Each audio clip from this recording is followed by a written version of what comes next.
Welcome to DAX Machina. Join us as we explore the mysteries of this world. Cryptids, monsters, macabre tales, and horror stories abound. Could they be true? Are monsters real?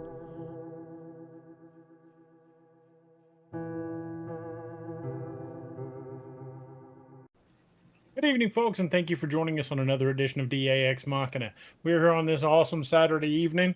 You know, some of us finally got a little bit of a break from the heat, but Doc and Robby are still struggling through it. And I know a lot of folks in the country right now are dealing with, triple-digit heat. Missouri was under the angry kids magnifying glass for quite a while, but it broke a little bit today, and we were in the 80s, which it's pretty weird when you say the high 80s feels like a spring day. But it's been bad. So I know a lot of folks been dealing with the heat, and I will hope you guys are safe and keeping cool and staying hydrated. Doc, you're in South Texas tonight, aren't you? Oh yeah, man. Oh yeah. How's it down there? It was 105 today, and it is a brisk 97 degrees right now. It's only supposed to be 109 tomorrow. So yeah. Hooray! Yay. Well, at least you're all right. You know, that's because I'm staying my ass inside. Hell yeah.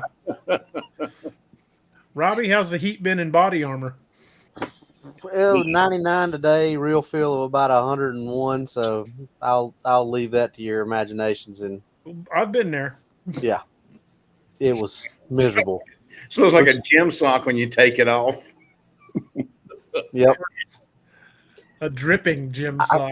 I could probably buy stock in Febreze right now. Golly molly, son. Yeah, that's the weather like that's when you change up that carrier often and wash it many times. Steve, how about you, brother? How you doing? Well, much like you, I'm thankful to not be living in Satan's asshole today. But it's been a little hard to stay cool. However, I discovered that alcohol evaporates quicker than water, and that does help. Well, that is always a plus. You know, a man must have his priorities, as they say. Steve, you've got a little bit of news for everybody, don't you? Well, a little bit. I decided that with all the crap that people deal with in healthcare, you develop that kind of morbid sense of humor and gallows humor, I guess you could say, and a whole lot of demons, I guess.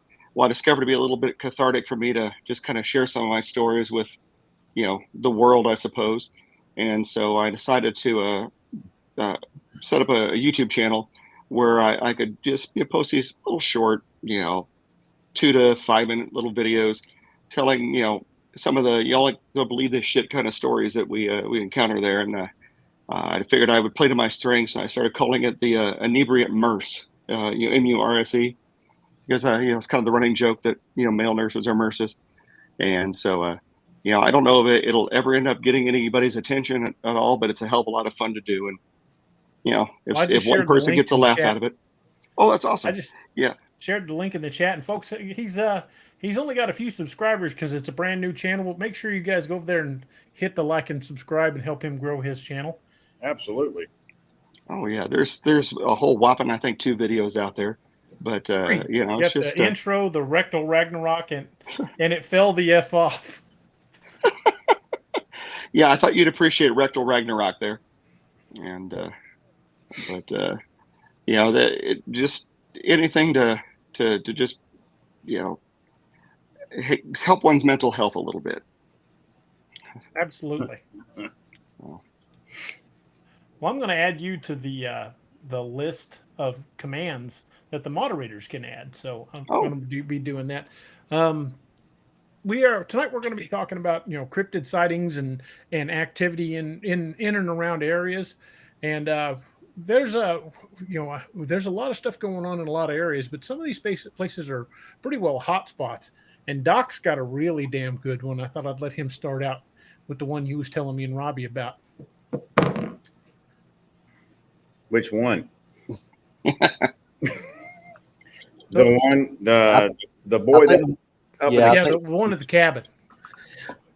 All right. Yeah. So this comes from Breckenridge, Colorado. And this young man was about 13 when this happened, and he was, it's titled, Wendigo in the Rockies, ? He said, I'm not going to give my name here. I live in Colorado. This happened a few years ago. Our family was taking a trip up the mountains to a cabin owned by my aunt and uncle. Near this cabin, we were out hiking, and there was a discontinued railroad project, which even tunneled through a mountain. Now, the tunnel was blocked off with rocks, things like that. There was rocks stacked up near the entrance. And he said, we went on the hike, and the whole day felt weird to me. He said, I could just, I don't know if I could smell. I said I could just smell this distinct smell at the end of at the tunnel. And he said it smelled really metallic and coppery. He said, but at the same time, it made me feel really, really uneasy. He said my parents wouldn't let me go in the tunnel whatsoever. He said, and he said, literally when I got within 10 feet, they said, hey, come back from the rocks because the rocks might fall. But they weren't looking at me. They were staring at this pile of rocks, taller than the others, illuminated by the light from the other side. He said the walk back was very tense and quiet, and everything was very quiet in the woods. He said I was the only one trying to initiate conversation, but they were just seemed tense and kept looking behind us. And he said as we were just leaving the edge, I smelled that coppery smell again.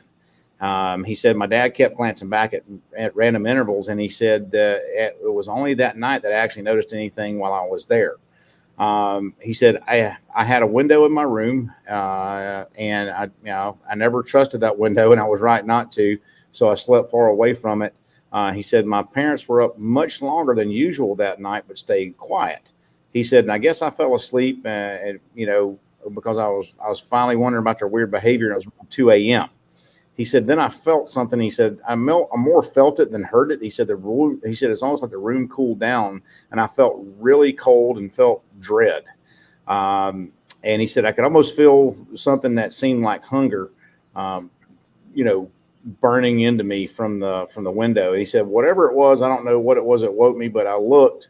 He said, I grabbed a lamp and I put it on the window, and whatever I saw, it was pale in the light behind the window, and all I could see was a nearly white head with pits for eyes, no lips, slightly larger and sharper than normal blood-stained teeth, as well as its thin yet broad shoulders and a single blood-red hand with abnormally long fingers that ended in needle-like points that were hovering near the window, poised to shatter it. And a few seconds after the light hit it, it opened its mouth up and let out a muffled scream that, even though it was blocked slightly by the window, and it vanished to the right. He said, but even though the screen was blocked by the window, it woke everyone up. And I was still standing there in the dark, pointing the lamp at the window, looking horrified. He said, I don't know really what it was or anything like that. He said, well, it's even more horrifying. He said, the next day when I went outside, I looked from where the window was to the base to the ground, and it had to have been at least 8 foot high from the base of the window to the ground. So whatever it was pretty tall. And he said, when we had one last hike around 9 a.m. and when we skirted back, our trail took us near that tunnel. He said the rocks in the tallest pile had shifted and moved. There were rocks that were moved, and there was narrow deer antlers sitting at the top of the shifted pile with pools of a shiny red liquid on the other side. And the scent of copper was very prominent in that area. And not even the insects were making sounds, nor were the fish even coming to the surface in the stream. He said, I don't know what it was. He said, but I'm pretty sure I'm not going to go back and find out. And that was from up near Breckenridge, Colorado. That's been several years ago. That was in 2017. So that happened when he was younger, in the early to mid 2000s. That sounds pretty freaking terrifying. Yeah. So, and that one, along with the Wendigo sighting near Pikes Peak, this was as early as 2022, when this guy had been camping up there. And Pikes Peak's in El Paso County, my home county, the county I live in. And he went to pick his buddy up who had been living off the land for 4 or 5 months up in the mountains just to see if he could do it. And he had, but they were getting paralleled by something. And Robby, you're a tracker, you know what that means. Whenever something is paralleling you, they could hear it, smell it, see it, He said they kept getting glances through the trees and saw something that was really tall and rangy and very pale gray looking, paralleling them on the trail. So that was as like I said, as early as 2022 that they had that encounter up in El Paso County, which is, I mean, I can see Pikes Peak from my picture window in my living room in my house. So that'd be what we call side heading in tracking. What's that called? Side heading. Okay, so side heading. Yeah, so when you got something kind of following you, but off to the side. Like if you say there's two trackers following a track, and you got one on the main track, and you kind of start losing. Somebody can go up on the side and parallel them and side head where they're moving exactly parallel with them, and that way they're looking to see if anything there's also cross heading too, which is waving back and forth across the trail to, you know, in a path like that. But usually, because I've had that happen to me, or me and Johnny both have had that happen when we've been up at that place in Greenville where we've always felt like something's paralleling us outside. And we get that. That's what that guy said in El Paso County. There's even a YouTube video on this. I don't know how to put the thing up on the. If I can find it sometime during the show, DA, I'll send it to you so you can do it. But this was from April 2nd of 2020, of when that one occurred. But it tells the whole story. It's pretty fascinating.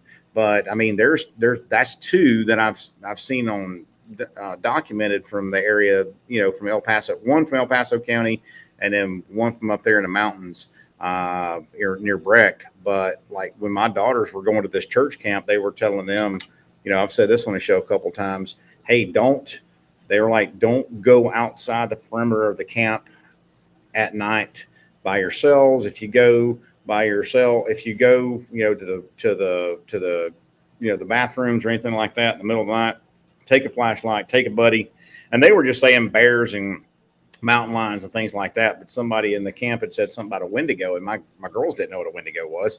And whenever they telling me, I was like, holy crap, and sure enough, that was supposed to be a area of activity for that critter up there too. So definitely some weird stuff up there, and if y'all know the history on the Wendigo, they definitely have a romantic attachment to snowmobiles, but they're cannibalistic in nature. So it's a weird thing, man. It's a weird thing. Yeah, werewolf just hit something. That's a good point. It says paralleling is common in meat hunters, no good in the woods, and that's a fact. They're your prey at that point, and they're stalking you. Yep. So, well, the description of that critter that you were just talking about, since Northwoods is here, I think that's the closest description to his ex that I've seen in a story yet. Yeah, and he said, "What's in that?" And I saw a comment he made. He said, "What's in the tunnel may have actually been more terrifying than my ex." So, I mean, what do you don't want to be around that? The description is so bizarre compared to some of the other critters we've talked about. I mean, what do you guys think that thing is? What were they seeing based on what we know about the critter collection here, the critter compendium, if you will? You think a Wendigo? Oh, yeah. I think the gray skin was making me think that too.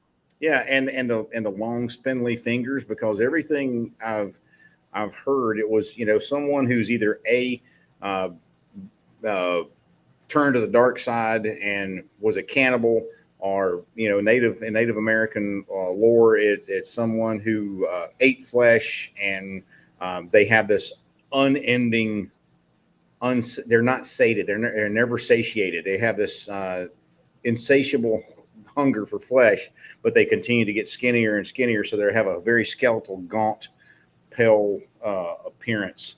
So, and usually from everything we've read on them, they're tall and skinny and pale, sickly gray, sharp teeth and I've even heard, it looks like the lips are pulled back from the teeth, and I think DA, you and I, Robby, have talked about this on shows too, where they said, no, they've actually eaten their own lips off.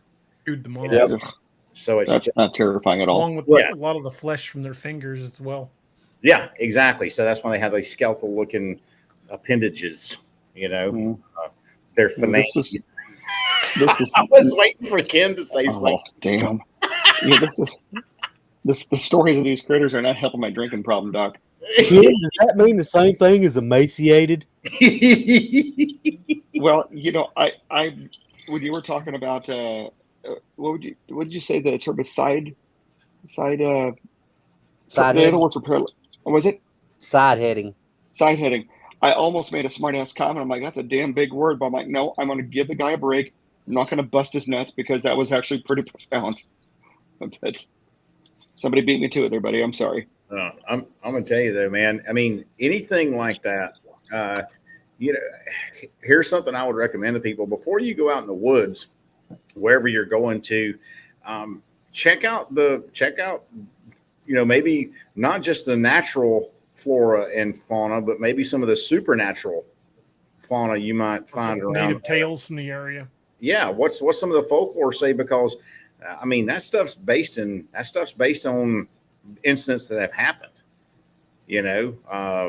just like the skunk apes and stuff like that down in the bayous, Mississippi. So it's in Louisiana, it's scary stuff, man. So I'm just saying, check out your local, talk to some of the the old codgers in the area, because they're old for a reason. They've lived there. They've lived long enough. They're wise enough to know when to go in the woods, what woods to go into, and which ones to avoid.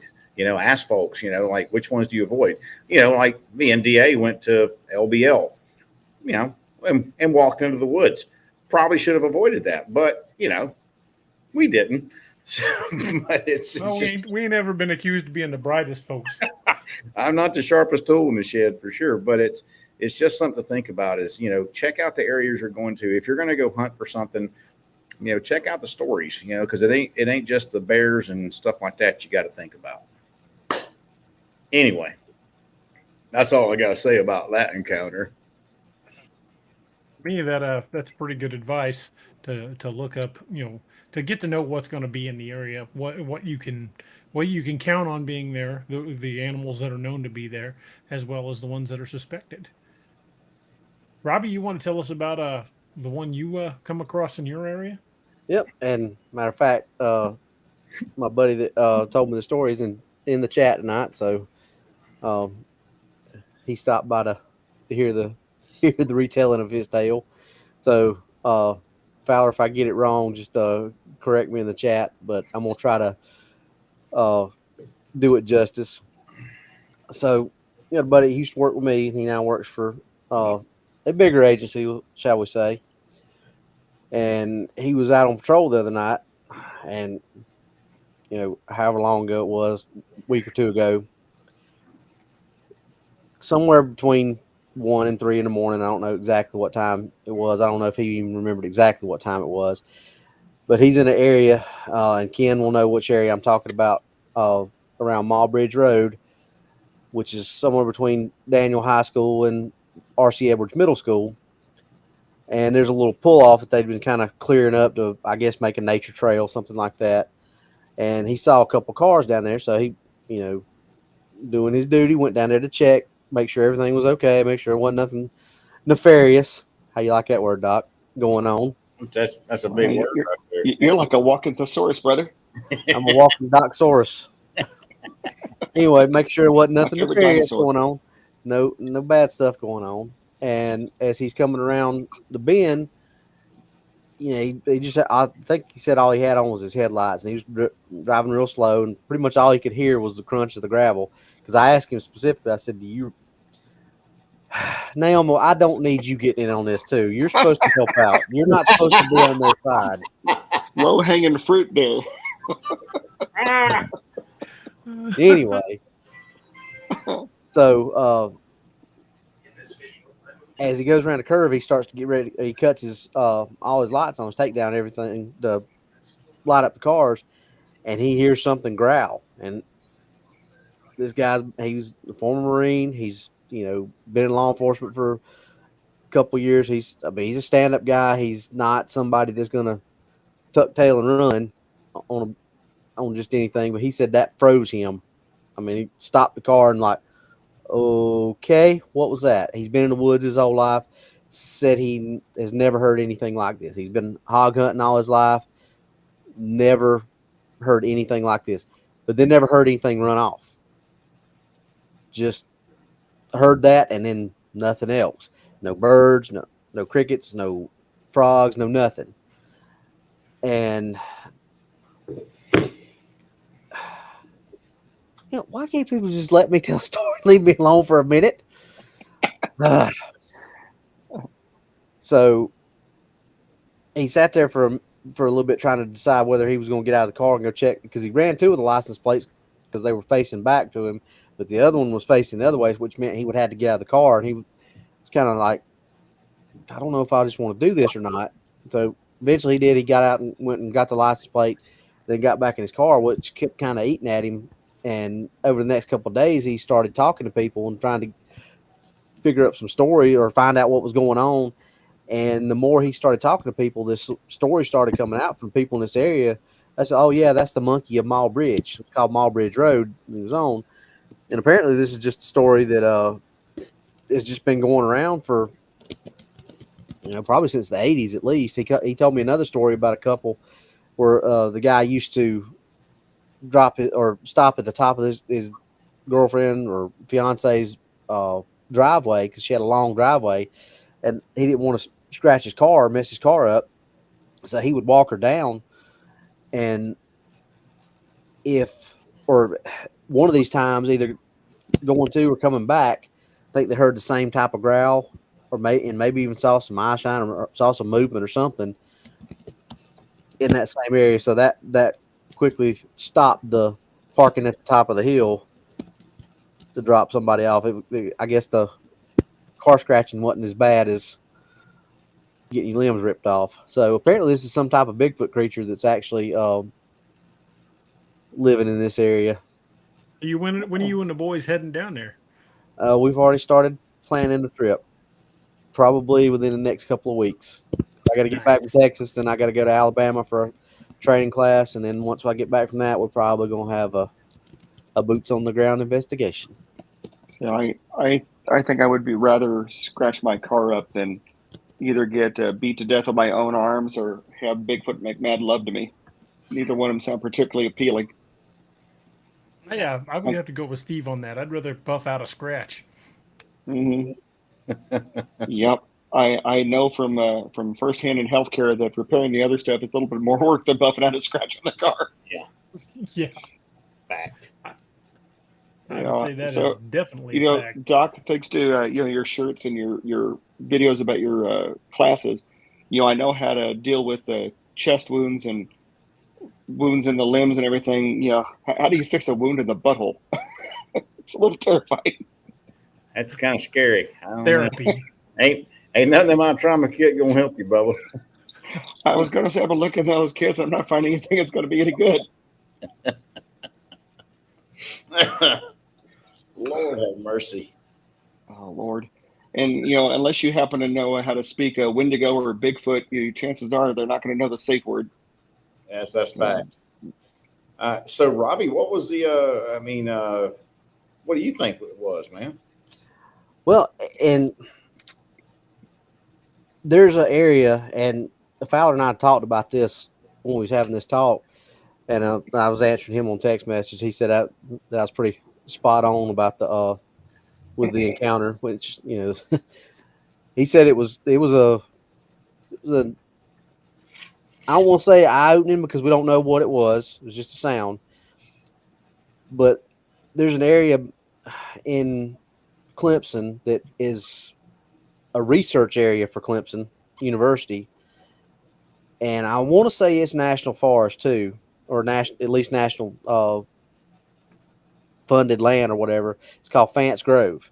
And I've heard a lot of weird stories come out of that place. Not just like Bigfoot, but just weird stuff going on. I guess you would classify a lot of it paranormal type stuff, just weird sounds, weird noises, things like that going on. Ken's probably even heard some stuff about that place too, because it's pretty close to the Pickens-Anderson line right down in around Pendleton and Clemson area, right up behind T. Ed Garrison Arena.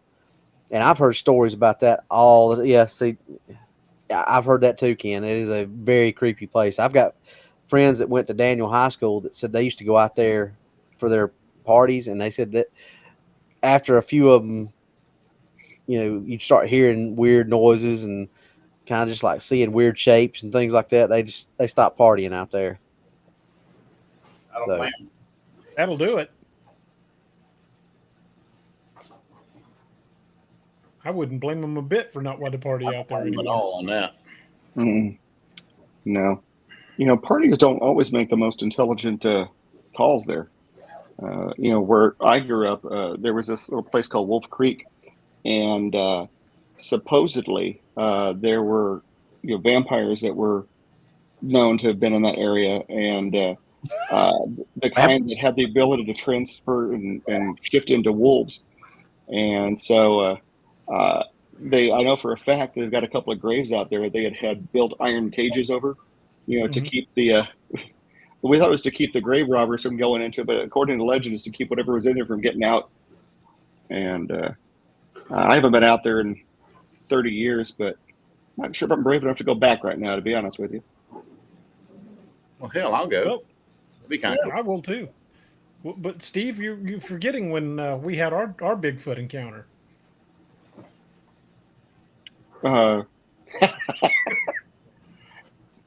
Yeah.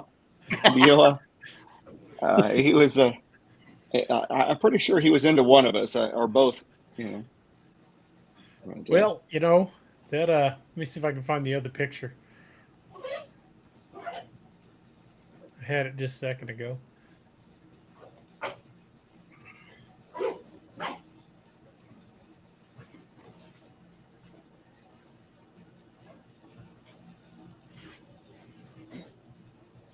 Hold on. I'll have it in a second.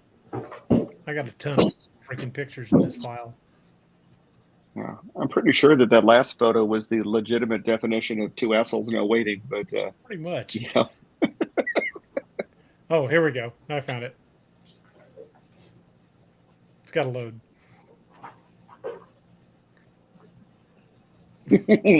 oh yeah, you just never know when you go down into Eureka Springs, when you're going to become Bigfoot's bitch.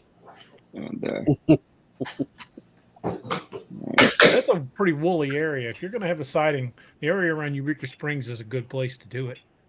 it's funny that we didn't see Bigfoot down there. Of course, we weren't looking, but we damn near had a nasty run-in with a couple of tom turkeys.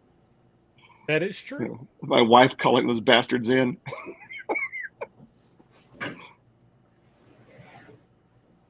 Little Patty says, DA, you'd have to get Steve loaded beforehand. It'd probably work. Hey, if Bigfoot has a good single malt, I'm not gay, but a good scotch is good scotch.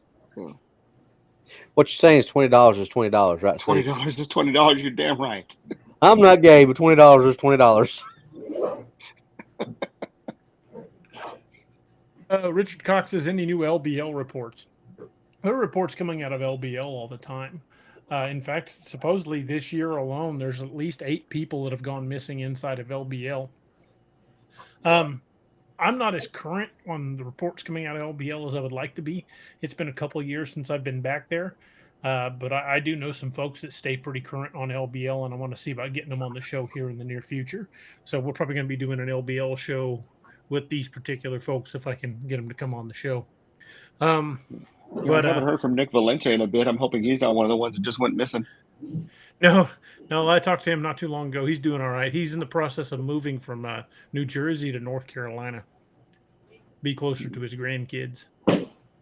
Well, that, and I'm pretty sure that a 10 millimeter might just mess up a Bigfoot or a Dogman. It'll at least get its attention.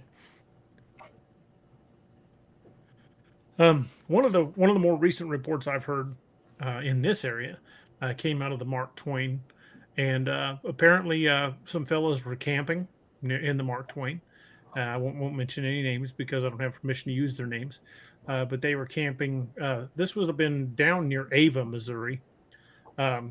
They were in the Mark Twain. They'd hiked back a ways. They were pretty far away from where they thought they would have run into anybody else. And they had those little dome tents, those ones you can just pop up and set up in no time. Well, they each had their own tent because those are little tiny tents. And one of the guys thought his buddy was messing with him because something was messing with his tent during the night. And then all at once, it uprooted the tent and started dragging him across the camp.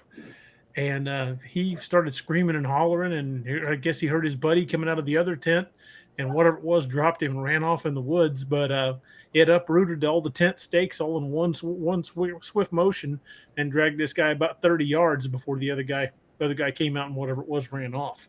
But it takes something pretty damn strong to pull out tent stakes and drag a grown man in a tent.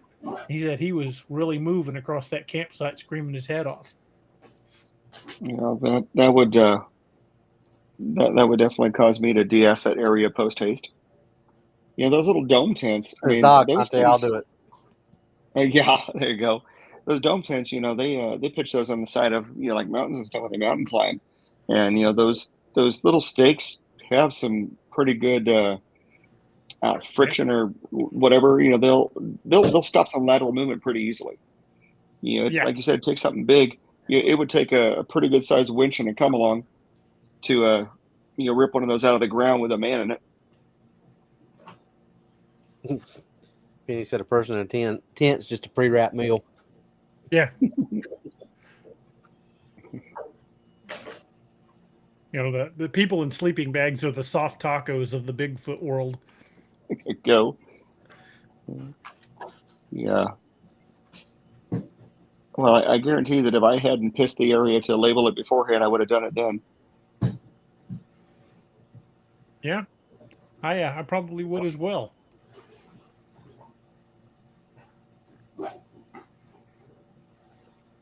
I am seeing quite a few subscribers to my channel. I really appreciate y'all's kindness. Awesome. I've had the channel going for a little over a week. Only post a couple of videos. I'm going to try to post one a week. But I wanted to save the announcement for this crowd because, last couple of years, you guys have been, pretty close to me. And I figured if any group of people would appreciate it and would be the ones for the big reveal, it's y'all. So, in fact, I didn't even reveal it to DA until earlier today. So, we appreciate you. Well, I'm glad the channel's off and growing. Well, like I said, it's more for in all seriousness, it's more for my own selfish interest. It's for my own catharsis. I would be shocked if it made, if it got any subscribers, and sure as hell wouldn't make any money, but it's helping my mental health. And I figured if one of my dumbass stories could entertain a single person and give them a little bit of joy, then hell yeah. That's what it's all about. And besides, the deeper immerse, who else would it be? A couple people were mentioning, finding abandoned tents. I've ran across a couple of abandoned campsites out in the woods. One was just down the Niagara River from Moon Valley. It was right on the shore of the camp. The camp was right on the shore of the river. We were floating the river, and we stopped and yelled, and wasn't anybody there. But it looked like the place had been abandoned pretty quick. The fire was obviously out and had been out for a while. The tent was crushed down, like they'd either pulled up the stakes and just let it drop, or something had stepped on it.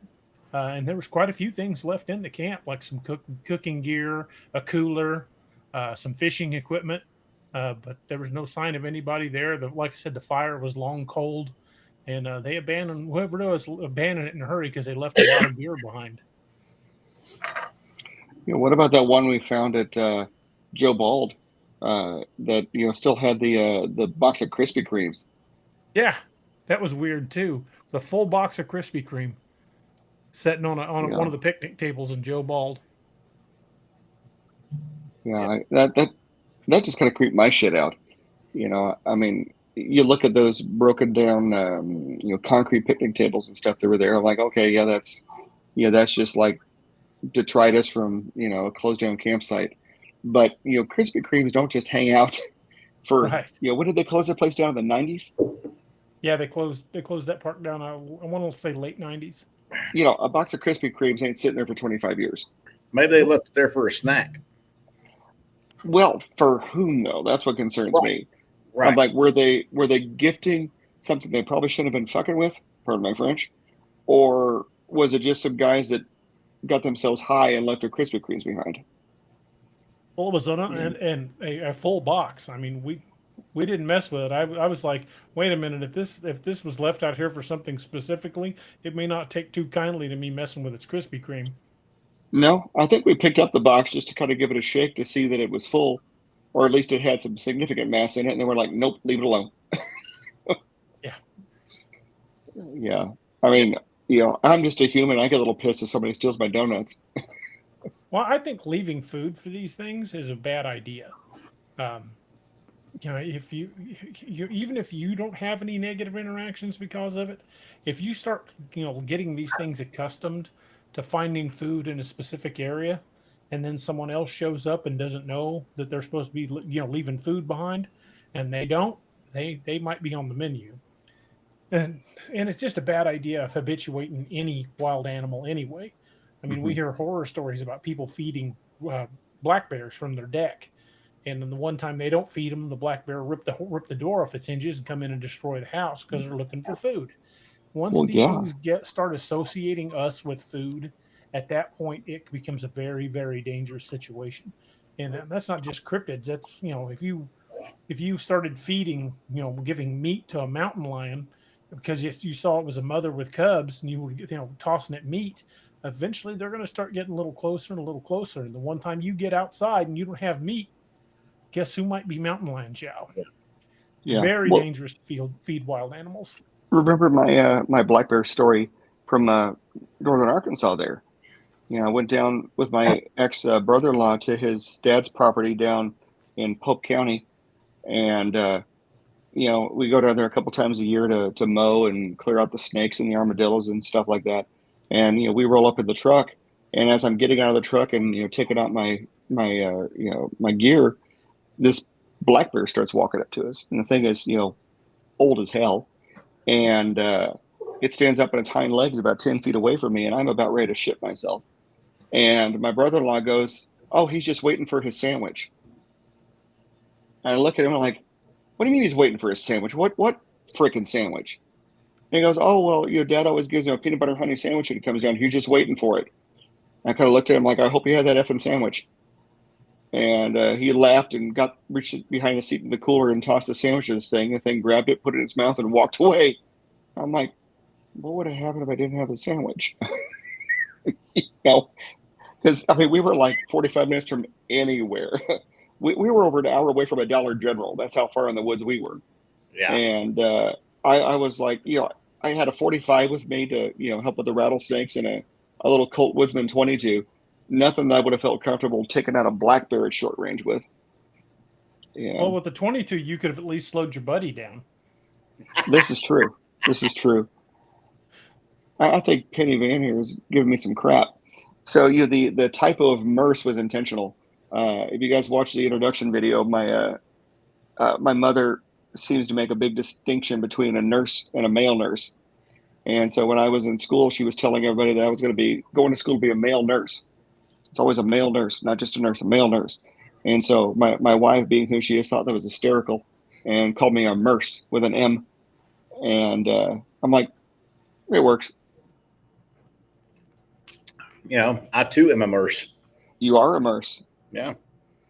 You can call me Fokker or Gaylord Fokker or Man Nurse, Merce, whatever. Yeah, I have to be honest. I got a little bit more enjoyment than I should have out of that opening scene in the film where he's, popping his gloves on. You find out he just placed a catheter. I'm like, yeah, that's my world. I can relate to that shit. So much fun. So much fun. Oh, well, Doc, you got any more from out your Colorado way? Yes, I do. Outstanding. All right.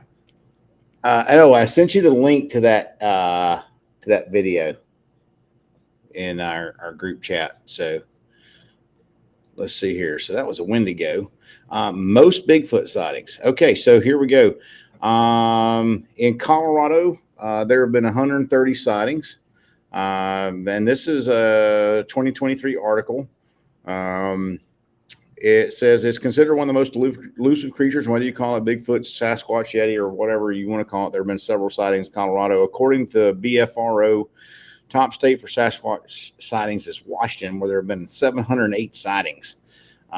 This is a comprehensive database of credible sightings, related reports maintained by All Volunteer Network, yada, yada. It says in Colorado, there have been 130 Bigfoot sightings. The most recent report was in June of 2021 when a family heard loud knocks, wood knocks, near the Deer Lake campground near Lake City.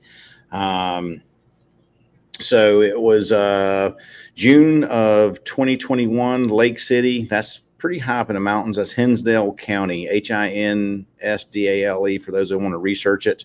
And it said this family had been spending this summers in this area for several summers. It was one of their favorite areas to visit. They saw, some cow moose and a couple of calves, or as we call them, as they call them up in New Hampshire, swamp donkeys. So they saw the swamp donkeys up there. And they said they were around this pond, and his daughter got out of the cab of the truck to listen to what they had heard. They said, we heard this really loud knock. And they said they got out of the truck and listened. They heard another knock, and it was coming from the west tree line about 200-300 yards away from them. And they waited to listen, heard another knock, this time in a different position from the first two knocks. And in a bit, another vehicle stopped to watch the moose. And when they arrived, we heard yet another knock. All in all, it'd be around 8 to 10 knocks from at least 3 different positions, all on the west side of the road and several hundred yards apart. And he said that's the thing, it wasn't coming from the same area. He said, however, what sealed it as a Bigfoot for me is what happened later on that night. He said it was pitch dark. They were in there, they were near their cabin, and they could still see the silhouette of the mountains against the backdrop of the sky, but it was too dark to make out any individual trees. He said, however, they were hearing more and more knocks in that area. So it was just one of those things. That was near Pine Forest Valley. Yeah, near the environment was Pine Forest Valley near a pond and a creek. So that's one of the things on there on that one. But I mean, this is kind of interesting because Park County has had 13 sightings in the last few years. Teller County 9. El Paso County has had 7 sightings. Eagle County up in the mountains, Pitkin County, Routt County, Summit County. They've had roughly 21 sightings up in those 4 counties up in the mountains. So it's pretty interesting that they have had that many sightings up there in those areas. So if you ever go up there in the mountains in the Rockies, there is a chance that you may see something. So interesting stuff, man. I have not had an encounter with one. Hope I don't have one, but if you go, I don't go in the woods as much as I used to, but as much as I used to go in the woods, way up in the mountains, I'm surprised I never did. But interesting stuff. Brian Barber was wanting to know what the source of the reports were. That's from the BFRO. That's actually directly. That was a news article on actually KDVR, the Denver affiliate, news affiliate in Colorado, and it was it had links to the Bigfoot research organization's database. So you can actually go in there and read the encounter, where it was, what time of year it was, things like that. So that's actually a pretty comprehensive list of information. Did they put one of the ratings on it, or did you list what their rating that the BFRO gave it? Let me. Easy for you to say there, Robby. Yeah. Let me see here. Let me see. They rate them like A through D, I think. B and C. A, B, and C. It's kind of like how they rate a close encounter or something like that with an alien. They rate it as a Class B. Okay, that's a middle. If it's rated, if I'm not getting them backwards, like a Class A rating means that there was actual physical sighting and there's really good evidence, and B is kind of there was enough to do it, and C is kind of like, oh well, the story was okay, but there wasn't really any physical evidence to go along with it, or Yeah, C's usually like they had a feeling they were being watched. Yeah, they heard a noise. Class B's usually involves strong noises, vocalizations, and tracks, and A would be an actual sighting. Yeah, this was for those who want to go to BFRO. It's report number 69394. 69394. So you can check it out, man. It's pretty interesting, but and that's like I said, 2021, and there's been nothing else reported on BFRO for Colorado since then. It's interesting.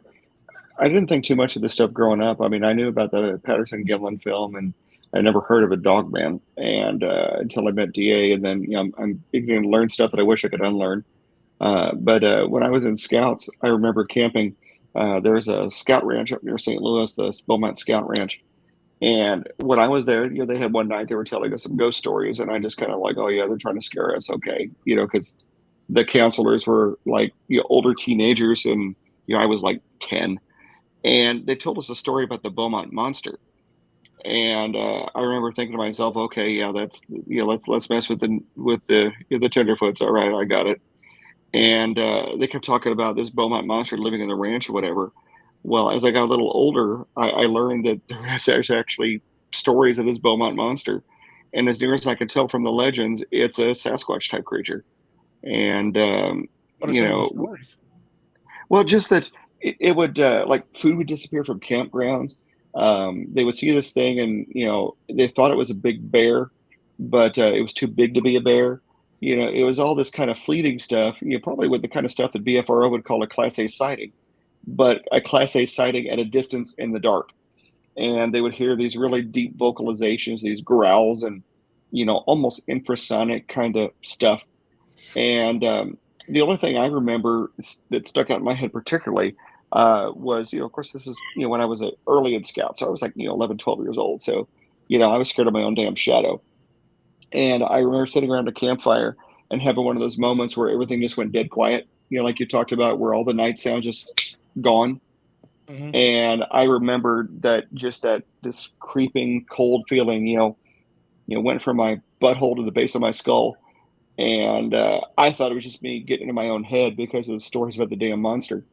And, every night that we were there, we had raccoons that would come into the campsite and just, raise hell. And, we were kind of watching them with our flashlights and stuff like that, and they just vanished. I was like, okay, a family of raccoons just split for no reason at all, and everything went quiet. And, it wasn't until years later when I had the misfortune of meeting DA that it started to occur to me that, I might have had a close encounter at that point. But I didn't hear anything. I didn't get, I didn't see a Sasquatch. I didn't see a Dogman. I didn't hear a growl. But the fact that all the night sounds just stopped really bothered me. Because, I had done quite a bit of camping by that point. My grandmother had a big 200-acre farm. I'm used to, crickets and cicadas and every other damn thing making noise. And then nothing. Yeah. I mean, that night, DA and I were at LBL. You could hear frogs and stuff down by the lake. And that's Table Rock Lake, right? Yeah, we were Joe Bald. Joe Bald, not LBL. Joe Bald. I'm sorry, not LBL. Sorry, I misspoke. But yeah, we were at Joe Bald. It's Table Rock Lake, and you could hear frogs and everything down there. But in the woods where we were, dead quiet. Absolutely dead quiet. I mean, you could have heard a mouse fart at 500 yards. I mean, it was quiet. So that whenever there's an absence of night sounds, it's just freaking eerie. And then I had my light out. DA had a light out.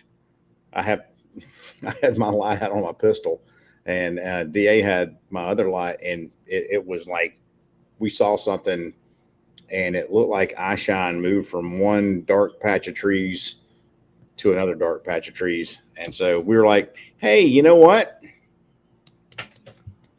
It's time to GTFO because we got 9mm, and I'm pretty sure that thing would eat us for a snack. Well, when However, D and I were out had to there, leave the next morning, we might have come back down there with a little heavier firepower. Oh, dude, yeah. I certainly had it. Oh, yeah. Same here, bro. Absolutely. Well, shoot, if failing that, you could have come by my house and loaded up. We'd all went down there, Steve. When he and I were out, I mean, I got nothing but 5.56, but I got a shitload of it. Well, I mean, you know, hey, something to be said about quantity. That's kind of my thought. You know, I if nothing else, I give the bastard lead poisoning. The night we were out there, you know, we were just recording that video for DA's website, and he was, you know, had this little tactical light with him, one of those, you know, retina roasters, and you know, we picked up some eye shine, you know, and watching that video afterwards, like, oh, it's just, you know, owls in the trees or whatever. And then, you know, after you know, Thomas pointed out the fact that he saw the eye shine, it occurred to DA that there were no trees. So it'd be really difficult for an owl to be giving us eye shine in a tree that ain't there. And so because when it picked up eye shine, I had my back to that parking area, Carrie. Where it was picking up eye shine behind me. Behind me was that gravel parking area. So you were standing facing the lake. Right. Cool. Yeah. So regardless, there were no trees where the eye shine was occurring. And you know, damn, I'm pretty sure that as much as they love us, the wives would have GTFO'd, had something come out of the woods and try to eat one of us. Oh, dude, and that was in the truck. I'm pretty sure I heard a scream. There'd have been a couple of black marks coming out of that parking lot. Well, and you know, as much as I love my little G26, I don't really want to take those 12 rounds up against a Sasquatch or any other damn thing bigger than a human.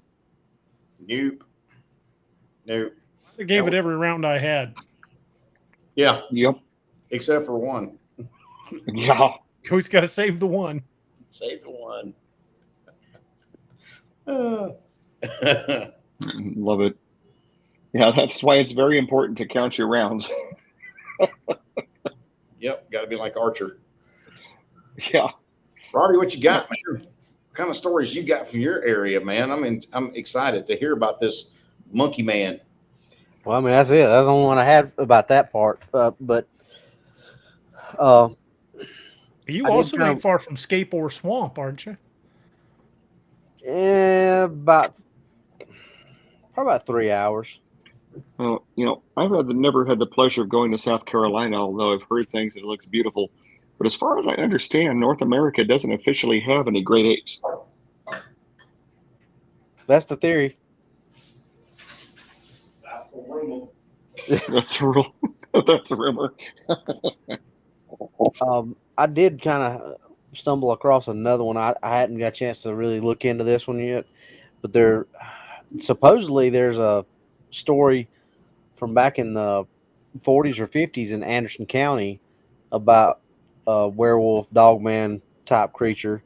I've actually got one of the guys doing some research on that too, because we were gonna see if that was something we could go look into. But supposedly this was something that was actually it was a story in the newspaper, and there was a big write up about it.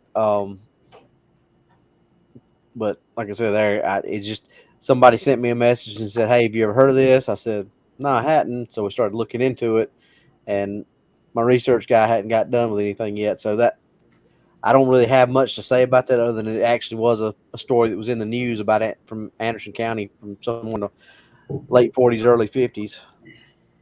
So it was before the Dogman phrase. So it was actually called, I want to say it was the Werewolf of Anderson County, or Anderson County Werewolf, or something like that.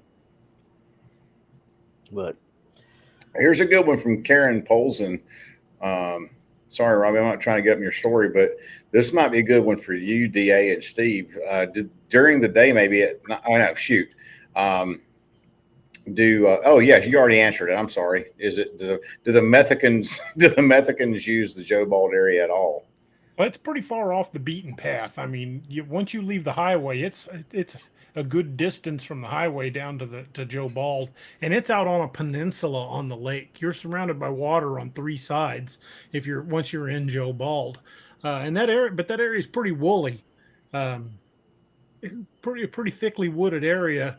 The only times I've ever really seen people in that park is when I've been down there during the day, and even then it's rare. You might see one or two people down there fishing for the day use area, but at night it's pretty rare to find someone in that park. Mm-hmm. We only brought our Glocks at that point, was just in case we ran into some of the pharmaceutically gifted individuals that would potentially aggravate.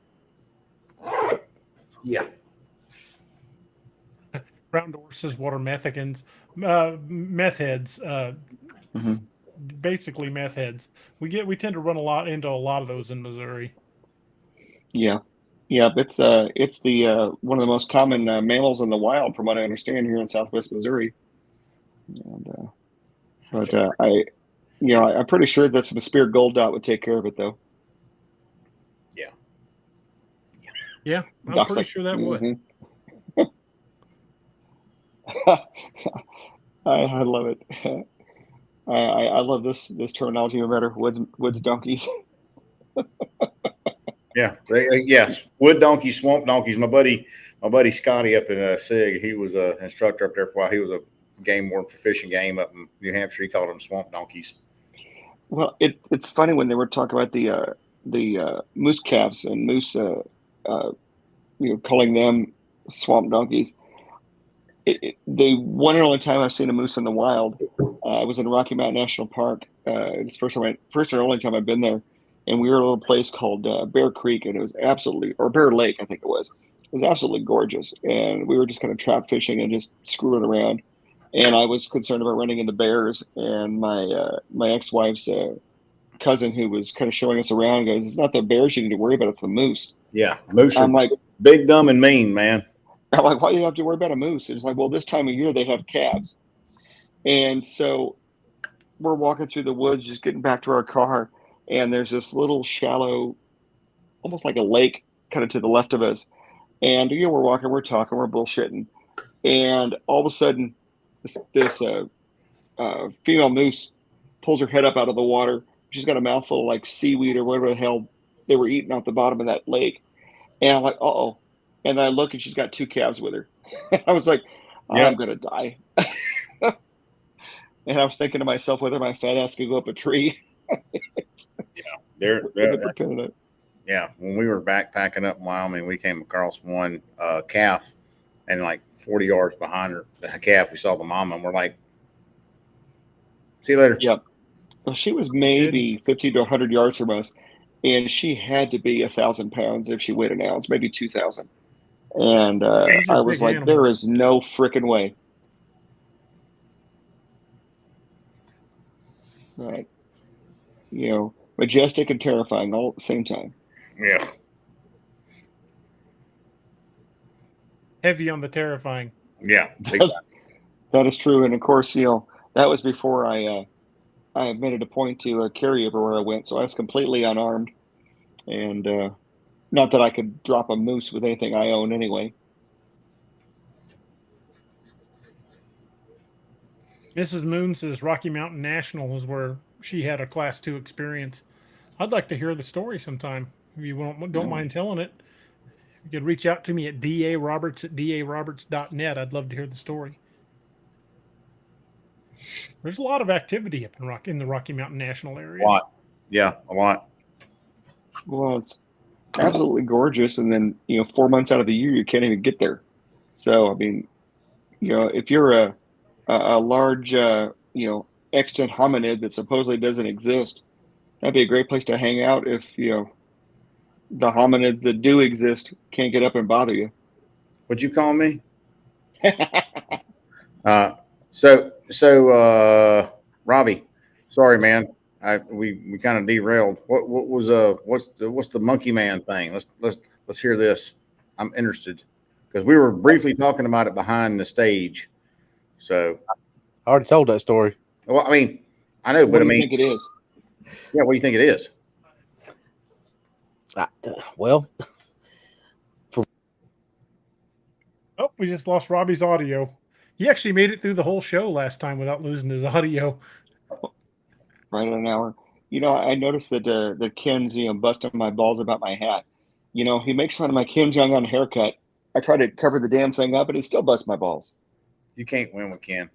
No, I'm noticing this. Just don't even try. Just the only way to win is point him at Robby and just back away slowly. He's got a lot of pin-up rage. I don't know. Well, as a fellow asshole, I recognize my own kind.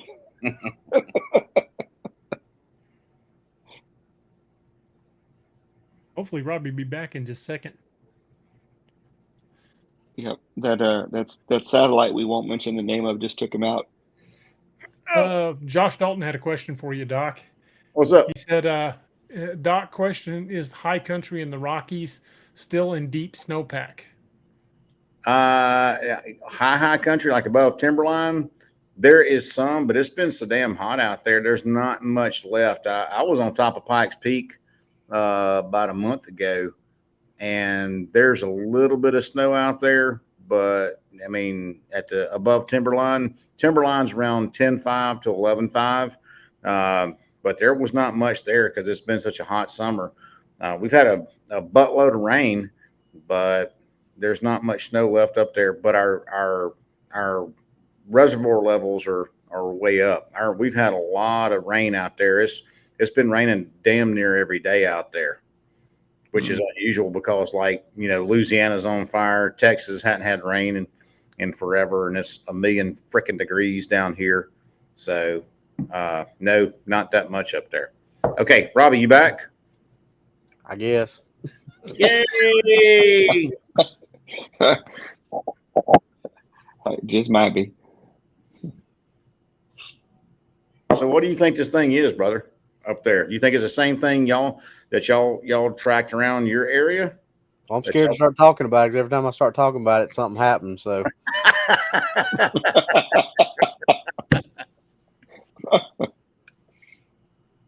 should we try it again? Yes. Why not? Please.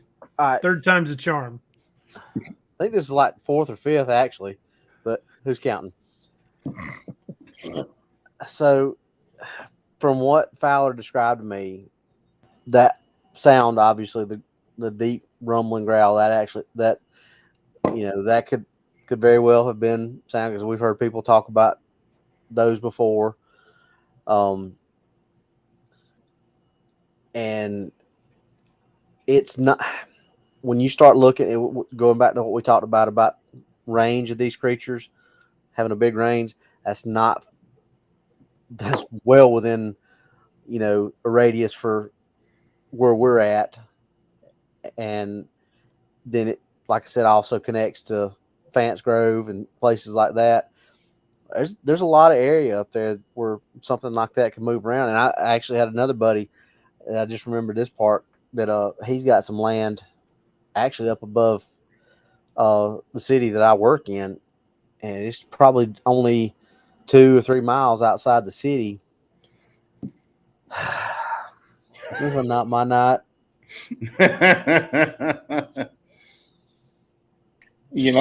Kimke's busting everybody's balls here tonight, but it finally occurred to me that he only does it because it's as high as he could reach. It's a little aggravating, but we'll take it.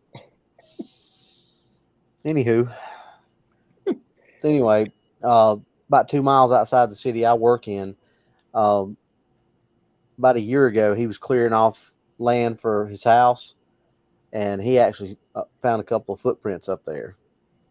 Now, he didn't tell anybody at the time because he didn't want to be labeled crazy, but he and I got talking just a couple weeks ago. Matter of fact, I told you about the one that had just bought that company that does the sheds, DA, and I think I told you about it too, Doc. He said he found a couple of footprints up there, and something actually growled at him one night when he was up there burning brush. Now,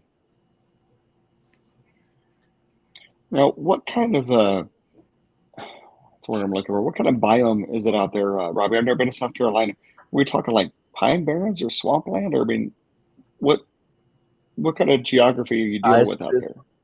It is like not pine barrens, but just like your regular just pine forest, and not a whole lot of hardwood far as Gotcha.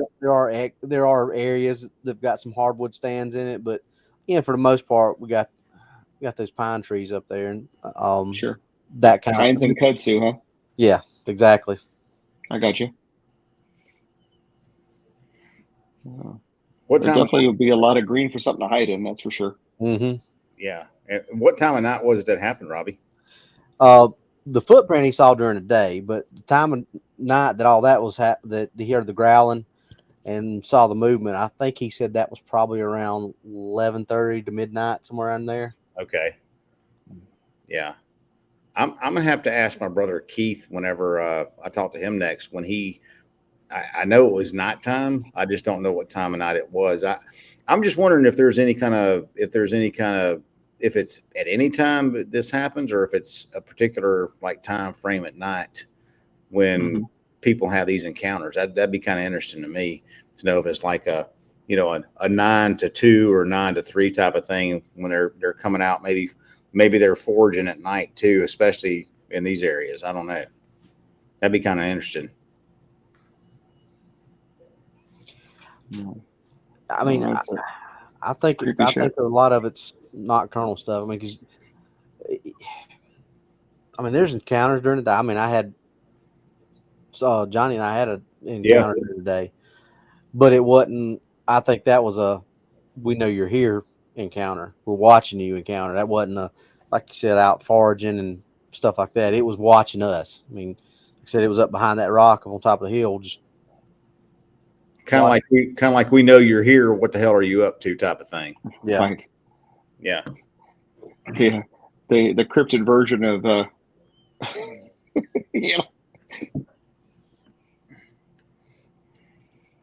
That's some pretty interesting stuff. I would love to hear some of these stories. What you got, man? What's that? I said, what you got from your area, the latest stuff?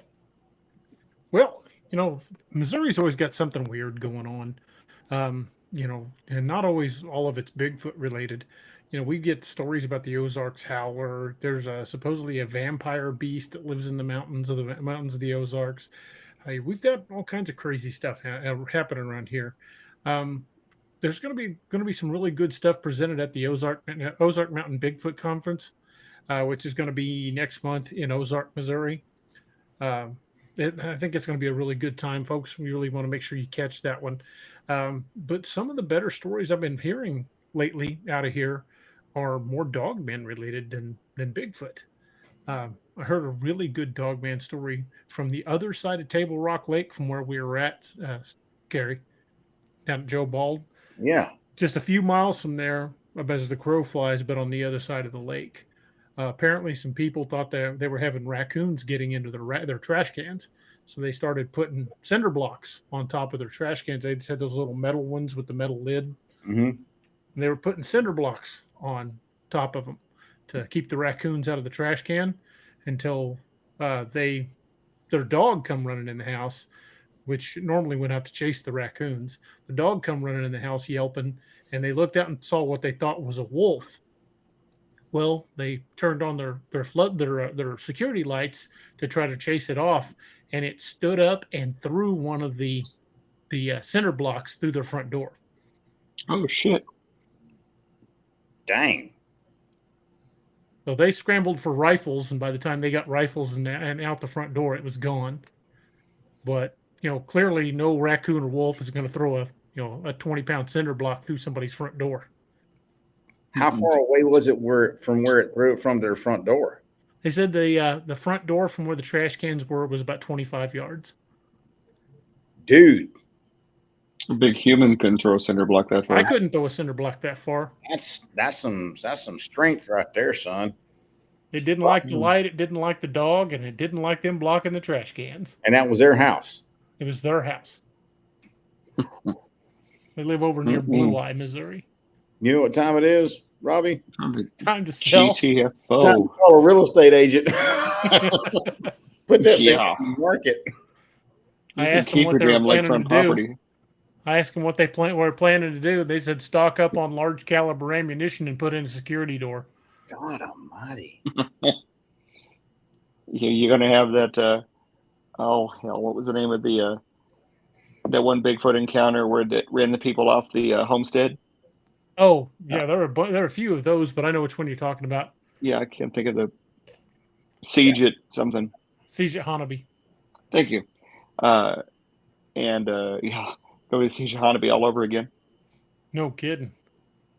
Yeah, I think if that was my place, I would be getting a hold of you boys and saying, "Hey, bring the biggest caliber shit you got. We're gonna take something's ass out." Yeah. Seriously. Yeah. And let's form a skirmish line out there. That's right. Or we're gonna put up some snipers' roost in the attic or something. I was going to say, I don't have a whole hell of a lot, but I'll bum one of your plate carriers that I can carry some extra mags on, and we'll see what we can do. Get Robby and his big girl out there. There you go. What'd you name her, Robby? So far, I just called her Big Girl. I hadn't really come up with a good name for you, other than unless you want to call her the Punisher, since it's got the logo, the Punisher logo on it. Biggin. 443 Big Vic's got a good one. He says, "Time to mix tannerite with meat for the trash can monster." Mm-hmm. I was going to say 556 will set off tannerite. That'll do it.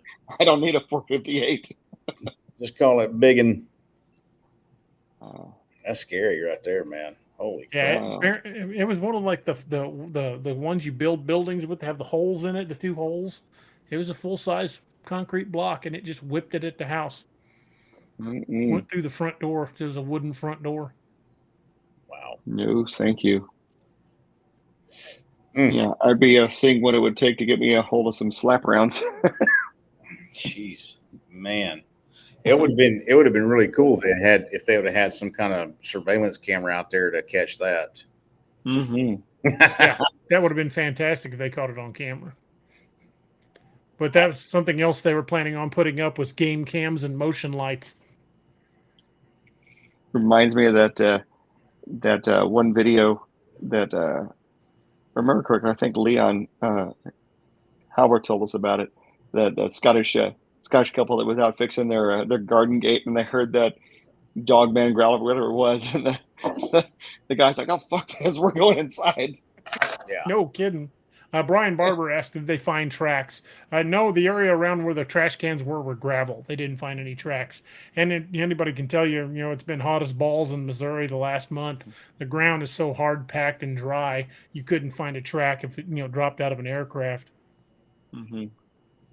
Yeah, there were no tracks left behind, but I guarantee you there were skid marks. You ain't lying.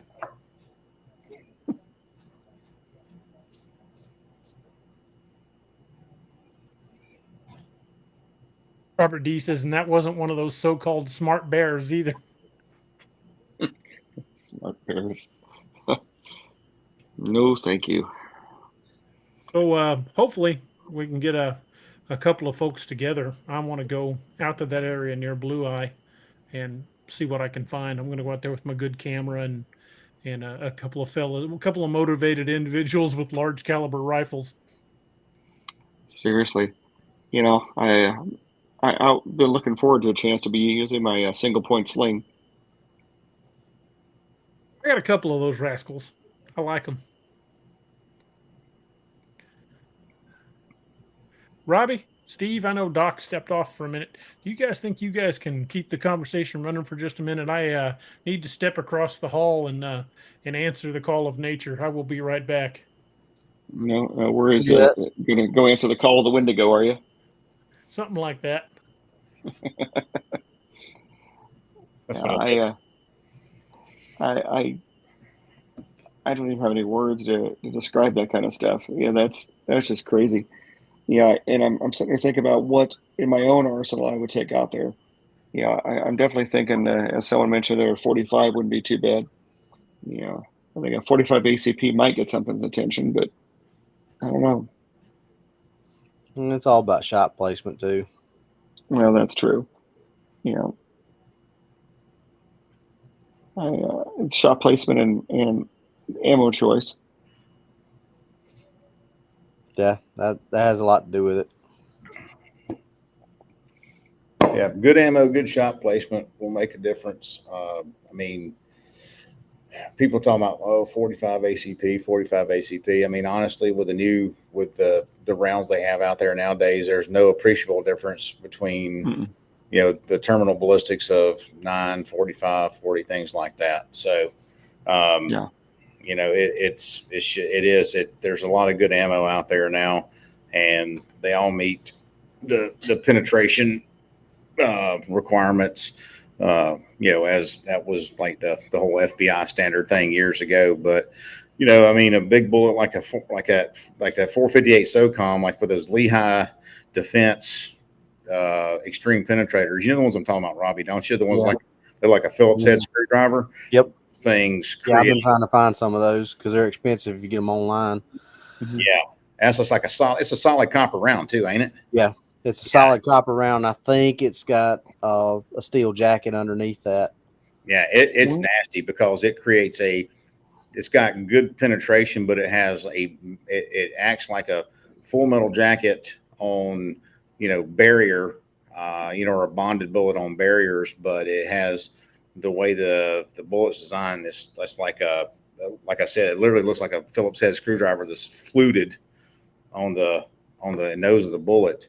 Like it's been pinched up to a Phillips head type thing to a cross, and it creates a massive wound cavity and a lot of penetration on softer targets. So it's pretty nasty round. Yeah, Spirit Gold pistol stuff is similar. It's got that same kind of. If you want to see how those rounds operate, not Kentucky Ballistics, but Demolition Ranch actually did a pretty good solid video on a bunch of different 458 rounds, and that was one of the ones they used. He shot a lot of ballistics gel that day to show you what they would do. And I would definitely want something with as long a barrel as I can get away with too. Make sure you're getting all the terminal ballistics off that thing. Yeah, get some good velocity out of it. As like my 458, I think Robby's too is 16-inch. And it burns all the propellant out of it on that, that burn on that round. And so it's pretty nasty. I mean, it's like carrying a 45-70 in a semi-automatic platform. Which is pretty much what it is. Yeah, it really is. So there's not really a whole lot of difference between a 458 and a 45-70 actual ballistic wise. Yeah, you're exactly right. Have I seen Kentucky Ballistic brass solid? I have not seen them. I'll have to check them out. If it's a hand turned brass bullet, that's kind of like what they do for the elephant guns. They use a solid piece of brass and they machine turn it. So that's some pretty. If that's what it is, that's a pretty nasty round. It's pretty solid. Ooh, good question. I personally, and this is just me, and all three you guys sound in on this, but I personally don't think they migrate. I think they have a range, much like a mountain lion or a bear. I think they have a home range, and they just constantly move through that range. I don't think they're necessarily migratory. I agree. Well, you'd think if you had groups of these migrating, they'd be a little more visible. We'd see them more, I would think. And it's kind of harder to hide yourself in unfamiliar territory. Yeah, I mean, we've talked about how people have talked about Bigfoot, as far as having a migratory patterns, but yeah, I believe it's they kind of stay in their own. I think the Dogmen kind of stay in their own kind of home territory, so to speak. Robby, what's your thoughts on it, man? Well, actually, me and Tex did a show the other night about that, about the whole Bigfoot versus Dogman, and it's like worst case scenario if there's no other alternative and they come together, what would happen? But I said on that show, and Tex agreed with me, and Brandy did too, that these are two big predators that chances are they're not going to try to run across each other, because either one of them gets hurt, that's pretty much the end, whether they get away from the fight or not. I mean, Exactly. When you got right. you know, like in certain parts of Asia where you got tigers and bears that overlap. You know, do encounters happen? Yeah, I'm sure they do, but for the most part, they give each other a wide berth because you know they can't afford to get hurt where they can't hunt and can't feed themselves. It's not like Right. you know when you got a pride of lions where one of them gets hurt, the others are going to take care of them, bring them food, stuff like that. Most of these things are solitary hunters. Even if Bigfoot's got a clan or a family group or whatever you want to call them, I think most of their hunting is done solitarily. They may have one or two that's all they do. So if they get hurt, you know. No. Two Shadows, I would definitely agree with you. We don't advocate hunting these things. We're talking primarily in a self-defense situation. I wouldn't advocate hunting one of these things. I have no intention of bringing one in to prove it to science. We discuss calibers like what we would use had we had to defend our home or defend each other. But I Sure. definitely wouldn't advocate hunting one. No. No, I agree. I mean, these, for all intents and purposes, are probably an endangered species. And, you know, as a biologist, I wouldn't want to kill the thing, but I also don't want to become Bigfoot's bitch either. And, you know, that would be the limit of what I would do. I wouldn't go out and hunt a person, but if they kicked in my front door, you bet your sweet bottom dollar somebody's going to get shot. You know, They would die of them, natural me, causes. somebody's getting a bullet. Yeah, no, I agree, man. I mean, I'm not going to go out there looking for a fight, obviously, but it's just a matter of just being protected. It's like when I go out, whenever I do go up in the mountains, I carry defensive ammo, not hunting ammo. You know, if I'm going up there and I'm camping or whatever, it's just to protect me and mine from something or someone or whatever it may pose a threat. That's just it. I'm not looking for anything. So Roxanne Delgado says, DA, have you heard any about sightings up near Palm de Terre Lake? I actually have. I've heard of a couple of deer hunters losing kills near Palm de Terre. Another guy who has a not a cabin, a camper that he owns a plot of land up there that he hunts on. He has a camper that he stays up there all the time. He'll go up there for a week or two at a time and just hang out. And he used to have a problem with feral hogs on his land, but then heard something roar one night and start, you know, then a bunch of pigs start squealing, and he hasn't seen hardly any wild pigs on his land since then. And then another case of a guy losing a stringer of fish on Palm de Terre Lake near the campsite near the spillway.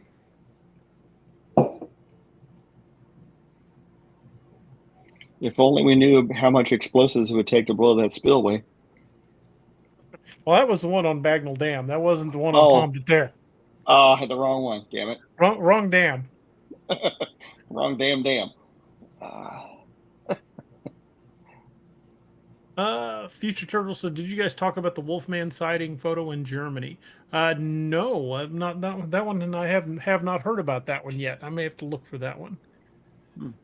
Kenneth Calloway says, "How big do you think the range would be?" Robby, what do you think? How do you think big do you think a plan of Bigfoot's range would be? I'd say probably at least 1,200 miles. Damn. Well, I know a solitary mountain lion has almost 300-mile range.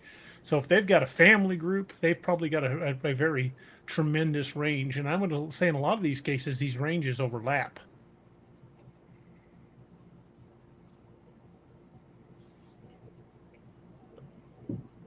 Future Turtle says, a very new photo, yes, came out yesterday, I do believe.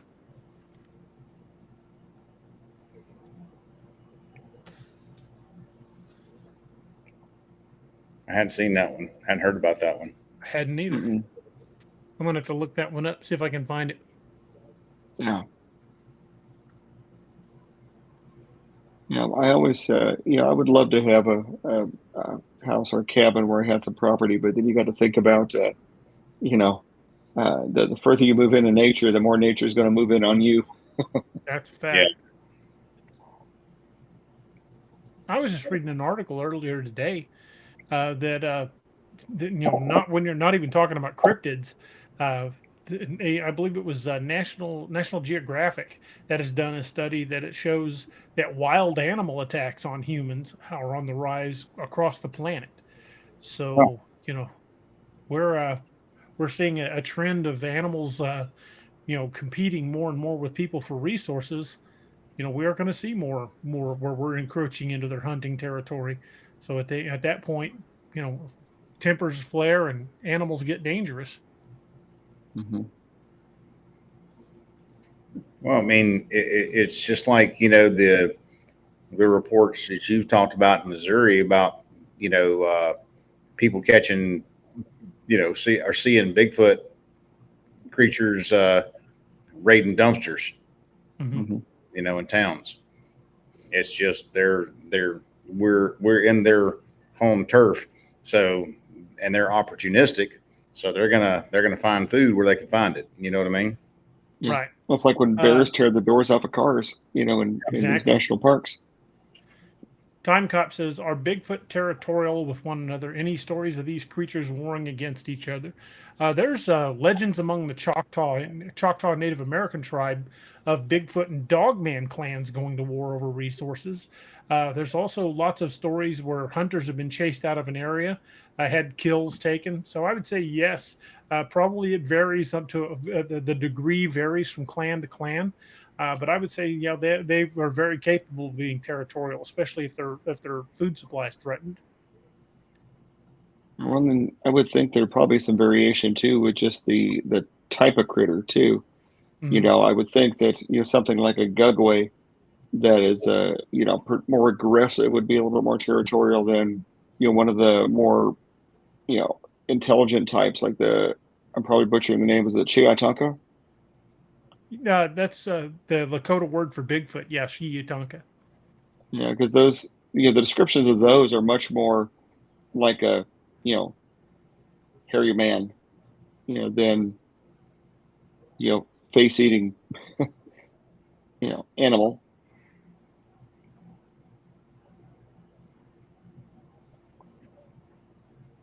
Mike A says, have you heard any recent large bird encounters? Large bird reports. That's not really something that I'm all that interested in, so I don't really look for them. But I haven't had any new ones come across my desk either. Mm. But it's not something that I've actually actively sought out either. Oh, speaking of weird encounters, this afternoon, I went to go out onto my porch to have a cigar, and there was a peacock feather laying on my table on my porch. I live on a second floor apartment. I have no idea how the hell a peacock feather ended up on my balcony, but it was. And I'm like, okay, I live in town. I don't think I've seen any flocks of peacocks, but it definitely has me scratching my head. My wife has no idea how it got there either. That's interesting. Yeah. Now, I've seen golden eagles on my porch, but we have one that will periodically land on the porch and look in the window at my little dog. He wants to make friends with my Morkie. Yeah, I'd say they would probably be fast friends, as in he'd carry Kenai off and you'd never see him again. Oh yeah, yep. He would love to meet him. MEAT. Yeah, golden eagle's definitely big enough to carry off a small dog. Mm-hmm. Yeah, they're ridiculous. I the first time I saw one, I didn't know that they existed. The damn things are bigger than a bald eagle. And I started realizing why people in this area have stories about thunderbirds. I realized that it's not quite that big, but it was creepy There as are hell. bird species that have 10, 12 foot wingspans. Condors, for example, have a massive wingspan. Oh yeah. Well, they'll fly over, and of course, birds tend to crap whenever they take off. And I found piles of crap on my car where we would make jokes about you must be a resident albatross population or something. And then we finally started seeing those golden eagles. I'm like, oh, there it is. Mark Napier asked if there are any recent reports out of Mammoth Cave National Park. I'd have to check. I haven't heard anything in the last week or two out of that area. So I'd have to check and see, make some of the rounds and see if I've got anything new out of that area. But I'll let you know, man.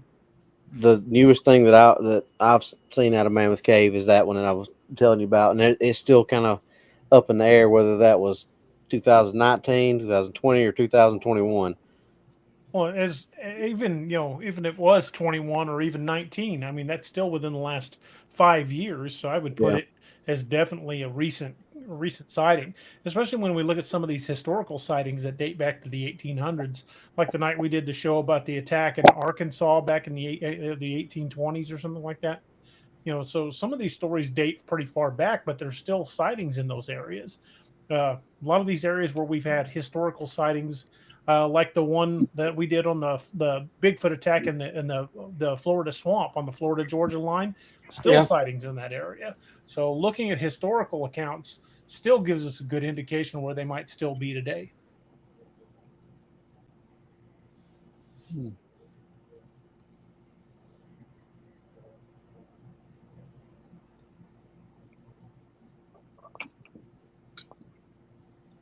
Papa Bear says the big stuff is coming from Daniel Boone area. Papa Bear, why don't you give me a shout and send me some of the stories you're getting out of the Daniel Boone. I'd love to hear some of them. That's not that far from me as the crow flies, so well within my range of travel for investigations. Yeah, I remember when I was in jump school, we had one of our black hats, one of our instructors. He had said there was he was talking about, he said, something about, because we jumped into Friar Drop Zone, which is actually in Alabama. He's like, that's we fly over the Chattahoochee River. He's like, well, if y'all land out in that river valley, you might get picked up by a Bigfoot or something like that.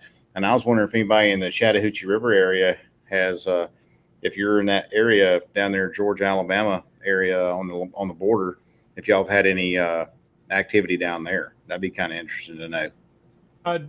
Dan Buckner over at Dixie Cryptids did a whole series on encounters in the Chattahoochee River bottoms. Mrs. Boone says, do you think dogmen are growing in numbers? It's very difficult to say what kind of numbers they have. So it's hard to say if their numbers are growing, declining, or staying the same, because we just simply have no idea. We don't have a clue how many of them are out there. So population-wise, it's just anybody's guess. What I can say is I think the sightings are becoming more frequent. And since the Black Plague of the 21st century, when animals started kind of retaking over areas that we stayed out of for 2 years, I don't think they're in any hurry to give those areas back up. So I think that explains a lot of why we're starting to see a lot more encounters in the last few years than we had in, say, the last decade. I would definitely say that the whole dynamic of some of these cryptid sightings has certainly changed since the onset of the COOF, that's for sure. Yeah. Yeah, I mean, less people out there equals less pressure, equals greater ability to move unencumbered, Mm-hmm. Well, you look at some of these studies that they've done of places like, Pripyat there in the Ukraine, where the nuclear reactor, went off there. It's only been 30, 40 years, and nature has completely taken over things again.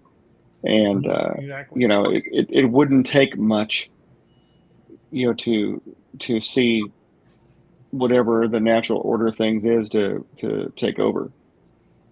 Yeah. And that one town in, is it Illinois or Pennsylvania, where they had, I think it's Pennsylvania maybe, where they have the coal mines caught fire underneath it, mm-hmm. and they've evacuated the town. Is it Pennsylvania?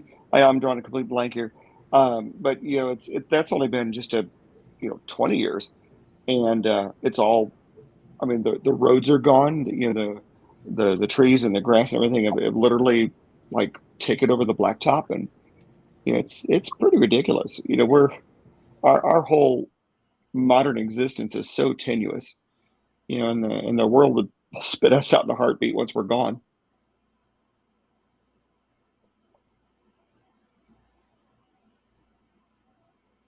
I think we just lost Doc. Centralia, thank you, CD Squatcher.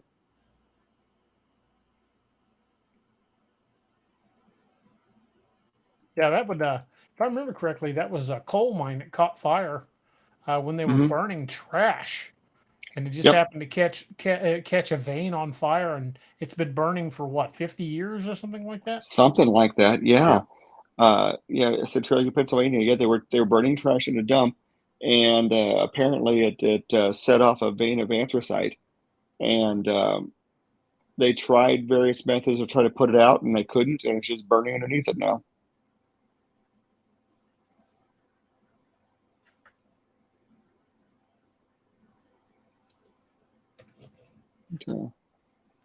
That's crazy stuff. I recently saw there was a video that Kyle Hill did on YouTube recently. He did a series about Chernobyl, and he took a trip out there with some, nuclear scientists, and they were showing like how even like the dog species in the area have essentially created their own breed of dogs because of how these domesticated dogs interact with each other in the absence of humans. And like their DNA is unique to any dogs in the world. And this is just since the mid 80s. And pretty neat stuff. You saying that was around Pripyat? Pripyat, yeah. Pripyat, Ukraine. Well, that place is still not safe for anybody to live, though, right? I mean, it's go there for a few hours at a time. Yeah, the background radiation in general isn't much worse than normal background radiation, but there's a few items there that are extremely hot, and they're concerned now because they've over the years they built a couple of concrete tombs, if you will, over the reactor that went off, and with the war in Ukraine now, there's some concern that some of that containment may have been compromised.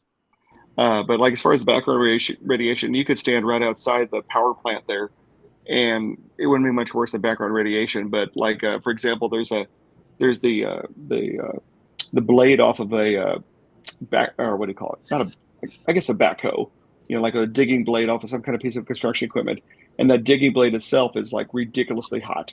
It's so radioactive because it was used in the cleanup. But it's neat stuff. That is interesting. Here's a good one from Little Patty. Did anyone see the Yellowstone Park post on Facebook with the bison grazing and Bigfoot walking behind them? I have seen that video. I think that's the one I sent you that my brother sent me. Mm-hmm. That's a good. I have not seen that one. That's creepy as hell. It was taken from quite a distance with one of the park's roving cameras. And whatever it was definitely walking upright on two legs. Robby, I think you sent that to. Yeah, I think I do remember seeing that one. Yeah, because my brother tagged me in it, and I sent it straight to y'all. Yeah, I think I do remember seeing that one.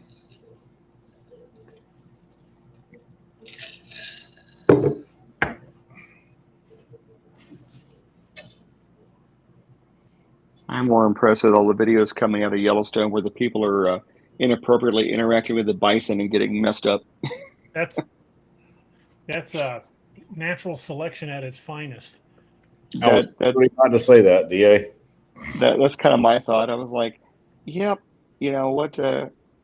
I'm sure your TikTok channel would love to see you fucking around with the bison. I personally would like to see it gore you, but if you're dumb enough to go up and try to pet a wild animal, you kind of get what's coming to you.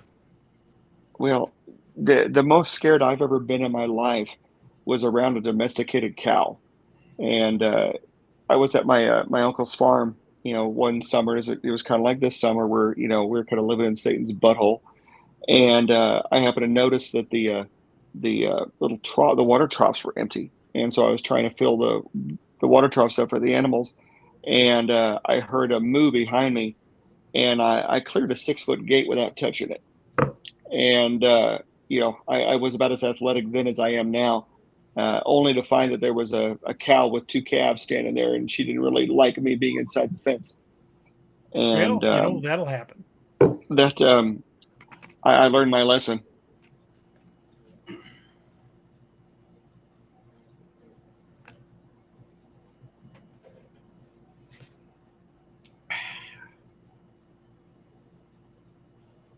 All right, I'm looking at them cryptids, boys.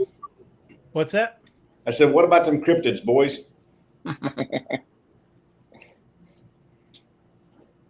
Oh, Doc, up in your line of the world there, you're a little bit more remote than some of us are. You know, being near the mountains and everything. What would you be more scared to run into? Something like a Dogman or a Bigfoot or a Wendigo? I mean, well, I'm out on the plains, so I think there's probably more of a chance of me running into a Dogman out there.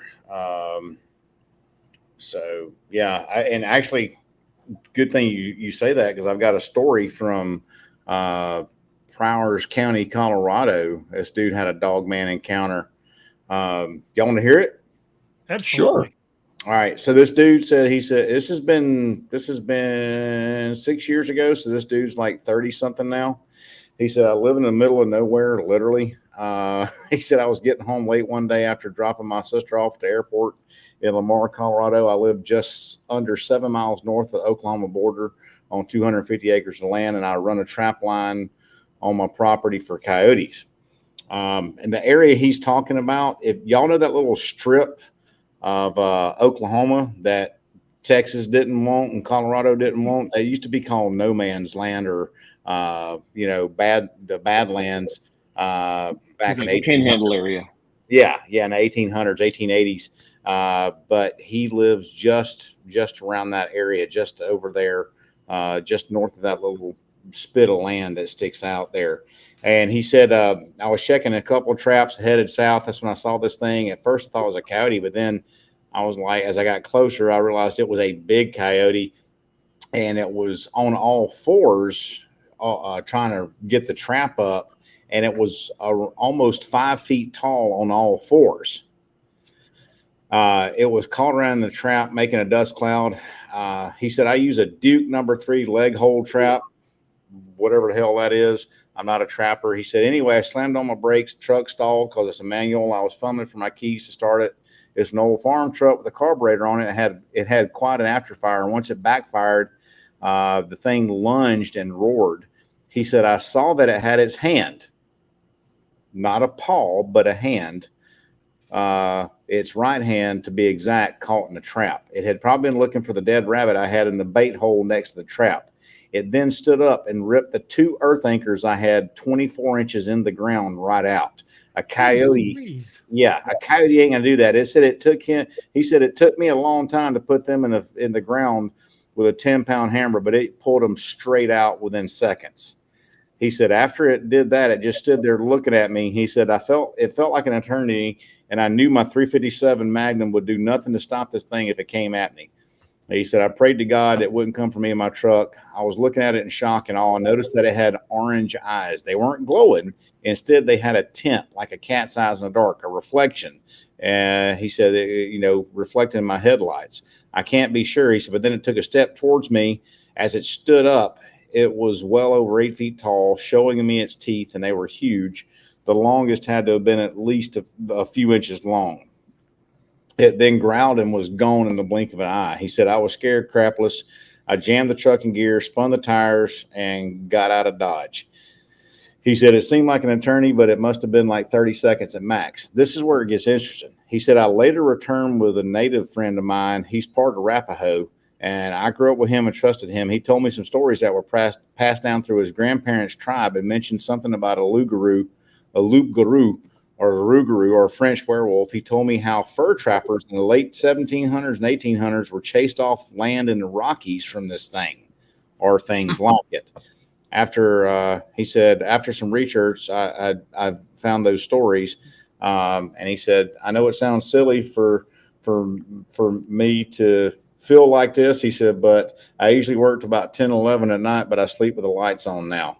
He said, but, and honest to God, I'm still frightened by this encounter, even though it's been several years ago. He said, I hadn't even bothered going out looking for the lost trap because I'm pretty sure it's gone by now. So, and that was in 2017. So that's the lugaroo can keep the fucking trap. Bro, I'm that exactly. I mean, something yanking two 24-inch ground anchors out of the ground in just a few seconds that it took him a 10-pound sledge to punch in. That's a full-grown alpha wolf couldn't do that. Exactly. Exactly. And if y'all have ever, and y'all look at it, look online, y'all. I mean, look at pictures of a coyote and do like a size comparison with a wolf. There's a wolf sanctuary up Highway 24 going towards Cripple Creek in Colorado, and those wolves are huge. But coyotes are about the size of your Ranger. Yeah, or smaller sometimes. They're even smaller. I mean, and you look at something 5 feet. I'm 5'6". Okay, I'm 5'6". So that's something about coming up to my chin from the ground up on its all fours. And we saw across the road up near Lexington, Missouri, its shoulder was higher than the front end of my car.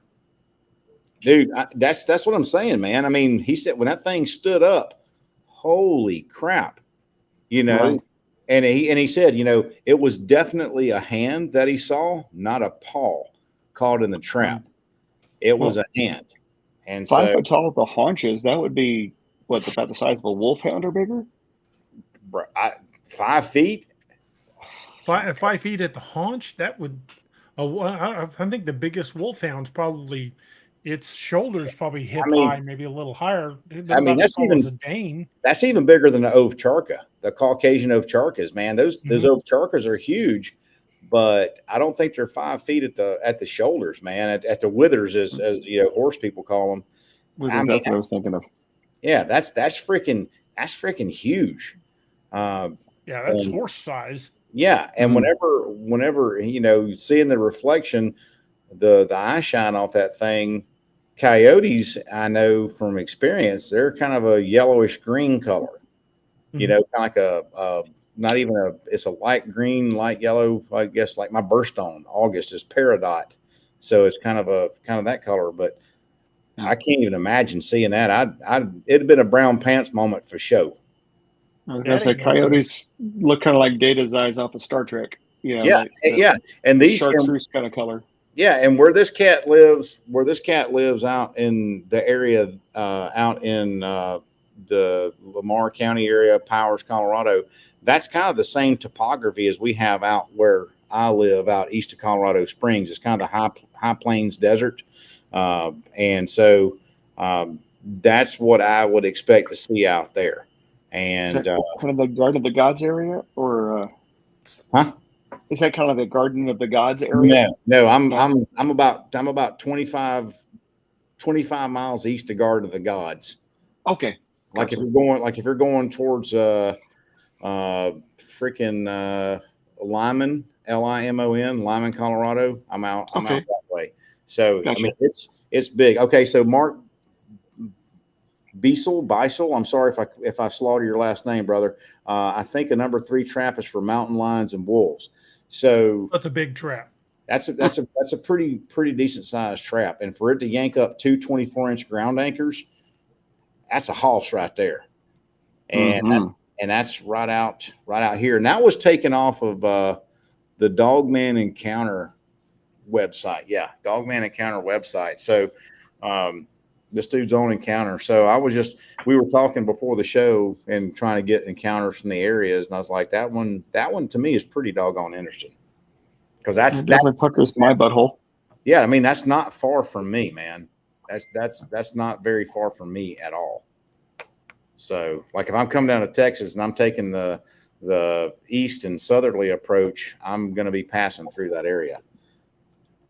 Jim Lindell, he said, I saw one of those in Michigan at Mackinac City on the old railroad tracks that was 5 feet on all fours. I thought it was a wolverine, but it was way too big for that. Yeah, bro, if I saw a wolverine that was that tall, I was wondering if that son bitch would be around some radioactive waste or something. You know what I mean? No kidding. Doc's going to go hide his snowmobile from that one. Yeah. No kidding. Just got a super chat from Valerie Juice. Says, while bigfooting with Coonbo, he told a story about Carbon Hill, Alabama. Small plane went down. Pilot radioed for help. He was picked up at a nearby lake. He left with a briefcase and a duffel bag. Huh. I'd like to hear more about that. Yeah. Post show. Thank you, Valerie. Appreciate the super chat. Thank you for the super chat. That's awesome. Appreciate it. That's awesome. I figured y'all would enjoy that story. Definitely. That is, well, that one just has so much concrete detail. I would like to see. I mean, he probably didn't want to come back to the area, but like everybody said, I would love to have seen pictures of the tracks. Just like the tracks they found at the Meeker cattle mutilations up in Meeker, Colorado. That was earlier this year, actually. Colorado Wildlife Parks and Wildlife still has not identified what caused that. They just know it was canine in nature. The DNA did not match any wolf, coyote, dog DNA, and the tracks were much larger than any other canids. Another one of them unknown canine species. There you go, Robby. Exactly, 100%. Well, even those tracks that. Oh, thanks, Valerie. Even those tracks that Robby showed us a couple months ago out in his neck of the woods, they're quote unquote wolf tracks, but there's a whole lot of hell no on those. Mm-hmm. Yeah, those are big tracks. Valerie said he left with a briefcase and a duffel bag. Briefcase was dropped when the pilot took a 90-degree turn. The duffel bag was found not going in the direction of the lake. Never heard from him again. So the plane went down. They found the bags, but no sign of the pilot. That's not suspicious at all. No, not even a little bit. Man. No, thank you. Yeah. Mark says, do you have pictures of the Dogman or werewolf tracks? Robby, you still have the pictures of those tracks? My phone. If you still got them where I sent them before, but my phone had died. That's why I cut my camera. I had to go plug my phone up. Let me see if they're still in. If they're not, I'll see if I've got them. Well, I just remember you showed that. I used to have a wolf, domestic wolf, years ago when I was married to my first wife, and he was about 125 pounds, and his feet were nowhere near the size of what you showed us in the picture. Yeah, Bucky's 105. Last time I weighed him, he's 105 pounds. My pit, and his feet are nowhere near that big. Yeah, I mean, Ranger's a big old boy. He's a 110-pound shepherd, and his feet, his feet are, inside my hand. My hand is like, I don't know, 8 inches or so. I got a big hand, but yeah, I mean, that's a. There you go. There was DA. That was it was at the top, or it filled up the whole screen. I mean, that sucker's 4 inches. It's probably close to what, 4 inches across, Robby? Yeah, 4 inches across, and at least 6 But inches from wrist to claws. Yeah, it's closer to 5 inches. Dog. It's closer to 5 inches long. Yeah, that is a really, really big dog. Yeah, and I wish, and they haven't, but CWP has not released pictures or anything like that. I scoured their sites and everything for that that cattle attack up in Meeker, and they don't have any pictures of the tracks. And those dudes, they have forensics teams. They take pictures of the tracks and stuff like that, but they haven't published any of the pictures of those attacks at all. Which is weird that they wouldn't publish something. Right. And they keep thinking the tracks were much bigger than any wolf, and the nearest wolf pack is like 125 miles north. Yeah, I keep thinking of DA's British naturalist. Oh, there's no dog here. Right. There's nothing. Right. Nothing to see here. Move along. Well, you just mentioned the wolf packs. I mean, we've been trying to reintroduce wolves to the natural world.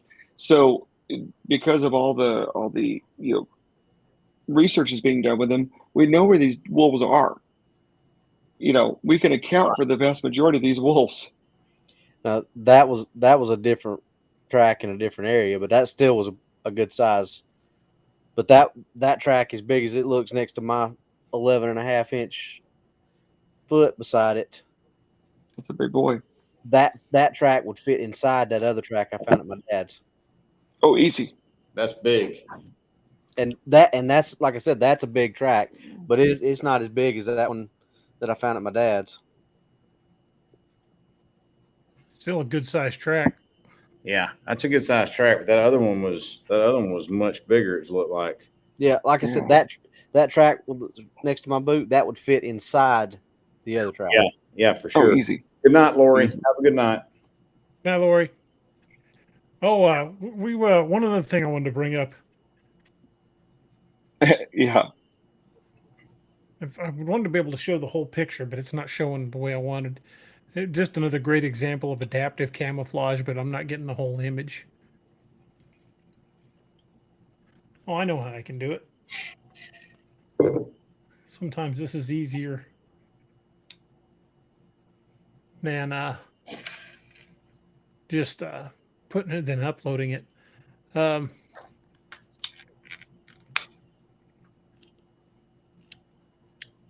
That's one of the things that we've always talked about is the adaptive camouflage, and that's an owl, a natural camouflage. It's not, it's not cloaking. It's not going through a portal. It's just very good at blending into its surroundings. In fact, if you didn't know that was an owl, you probably would just walk right by it. Mm-hmm. That's like the time I was playing paintball with our mutual friend Rick. He pulled one of those to me in the middle of an oak savanna. He just disappeared. That's freaking cool, man. Oh. All right, Dan. Boys, I we're was at thinking- the 2 hour mark already. That's amazing. I was thinking of you earlier, Doc, with your sling blade impression. I was watching a video of a guy at a fast food restaurant, and he was ordering like sling blade Oh, the sweet at tea. the, Yeah, at the dude. box. Oh my God. And his wife or girlfriend, who was with him, she was just absolutely dying. Yeah. And that's Doc. That's why we can't play together. That dude is hilarious. Yo, guys, sweet tea in there.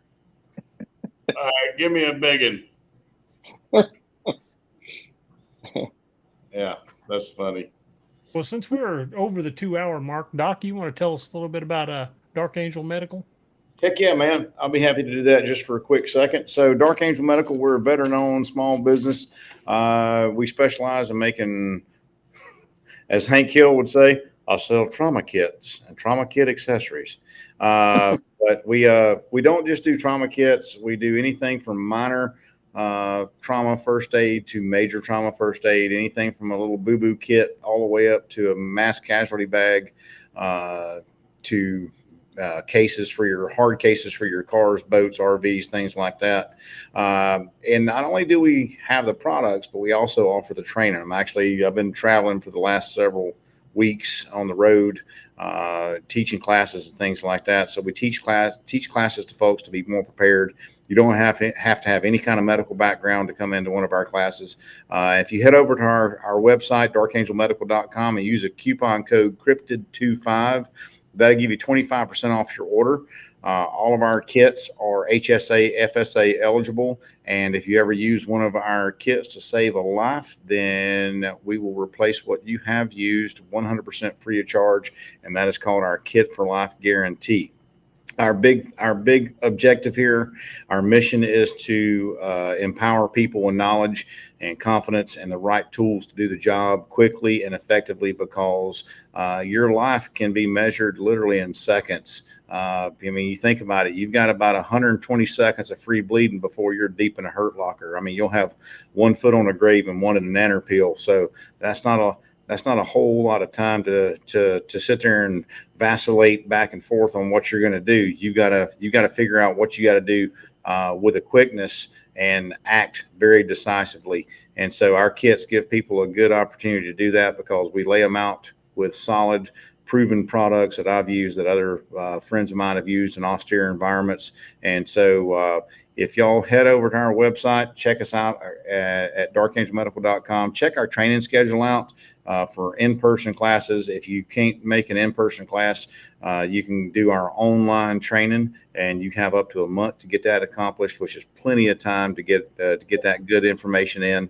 And honestly, it's the best money you'll ever spend, because people say, "Oh, your kits are expensive." Well, yeah. But a funeral is a lot more expensive. So head over there to our website and check that out, because we stand behind everything we sell. We're an extremely small business, but we have, I say we're a small business with a big heart, because we really, really love what we do. And we appreciate each and every one of y'all who have bought from us on here. And if you enter in the order notes, Team Odin, we will also throw in a cool little Team Odin rocker for you as well, a little Velcro patch, so you can sport it as part of the wild hunt. So head over to darkangelmedical.com, check us out, check out our YouTube channel for some continuing education. We got some good training videos on there to kind of give you some good information. It's not a replacement for a real class, but it's better than nothing. It'll get you familiarized with your kit, your products, and if you have any questions, shoot us an email and we'll get you squared away. Well, I only have the pleasure of owning one of your ouch pouches, and I have to say that that little pouch is better than any big first aid kit I've ever owned. As far as dealer binder things, I have it in the door panel of my Buick, and it replaced a decent sized tackle box kit that I had. The only thing it doesn't have that my tackle box kit had was some suture material and a couple of needle holders, which conveniently fit in the package. So it's I'm hoping to get a dark kit soon. I have some molly tabs in my range bag that are just dying to have a dark kit added to them. So we're hoping we can get there. I might know a guy, Steve. So I got a contact. He's pretty badass. My boss is a dick, but yeah. But yeah, appreciate y'all. Time, brother. Robby, you want to tell us a little bit about Scallywag Tactical? Make sure my mic's working first. It's working. Okay. Every other time, it always stops whenever I start talking about it. So, like Doc's company of being a veteran-owned company, Scallywag Tactical is another veteran-owned small company. Make some of the best knives, folding blades, fixed blades, kitchen knives, fillet knives for your tackle box. Just about any kind of knife you want, they've got. Great price, great quality. As Doc's fond of saying, they'll cut you three ways. Long, deep, and continuous. And you'll need your Dark Angel medical kit when you get cut long, deep, and continuous. So go over to Scallywag Tactical. They've got the Karambit out now. What's that one called, DA? The Karambit. It's just the Karambit. They don't have a special name for that one. Nope. This is the Jolly Roger. Every one of us have got multiple knives from them. Yes. I'm sure Doc's got a couple of them, even though he's not at his house. He's probably I've got one or six. One or six. Go on over and check them out. They've got a little tab on there under the blades that says blemish blades. Go check out the blemish blades. That's where I got this one, where DA got a bunch of his. A lot of times you'll find these blades on there and you're like, but a lot of times it's just a box. It's all just messed up on it. I got this one. The box was kind of crinkled on the side of it, and they couldn't sell it as new. So this knife normally retails for $45. And I got it for $15 plus shipping and handling. Mm-hmm. So I dare you to go anywhere and pay $15 for a knife of this quality. Steve, you think they're going to find a knife of this quality for $15 anywhere? Oh, hell no. And I got a trumpet on that whole blemish blades thing too. I mentioned before I have a few of the folder knives. We got the Orca and the Jolly Roger and the Privateer. I carry to work every day my mini jack. And initially when I bought my mini jack, I paid full price for it. I think I paid like $32 or something for it. Worth every penny, by the way. But I got to where I love the thing so much, I wanted to have a backup because, every once in a while, some of these blades get removed from circulation and they become an extinct species. Well, I want to make sure I had another one. I just picked up a blemished mini jack for $12.50, and literally the blemish on it was one little corner of the black box it was in had the finish rubbed off of it. Nothing wrong with the knife, and I'm like, yep, that's going to be kept as a backup. Yep. I have owned my mini jack for about a year and a half, and I have cut everything with it: cardboard boxes, zip ties, you name it. I haven't put a stone to it yet. And my coworkers think the thing is like supernatural, because I'm cutting boxes with it all the time, and they're like, "That is just ridiculous for a little knife like that." But it is amazing. There he goes. Close to a I would year. carry a bigger knife with me, but we're not technically supposed to carry knives at work at all. But I'll be damned if I'm going to work without a pocket knife. Yep. Close to a year, and I've never put a stone on it. Oh, it's ridiculous, isn't it? Well, I was impressed that my little mini jack was cutting zip ties. I was cutting 1/4-inch zip ties with that damn thing. And we're talking about a 2-inch blade knife. For what you're gonna spend, you're gonna get the best quality knives you could get. Oh yeah. Even for the price.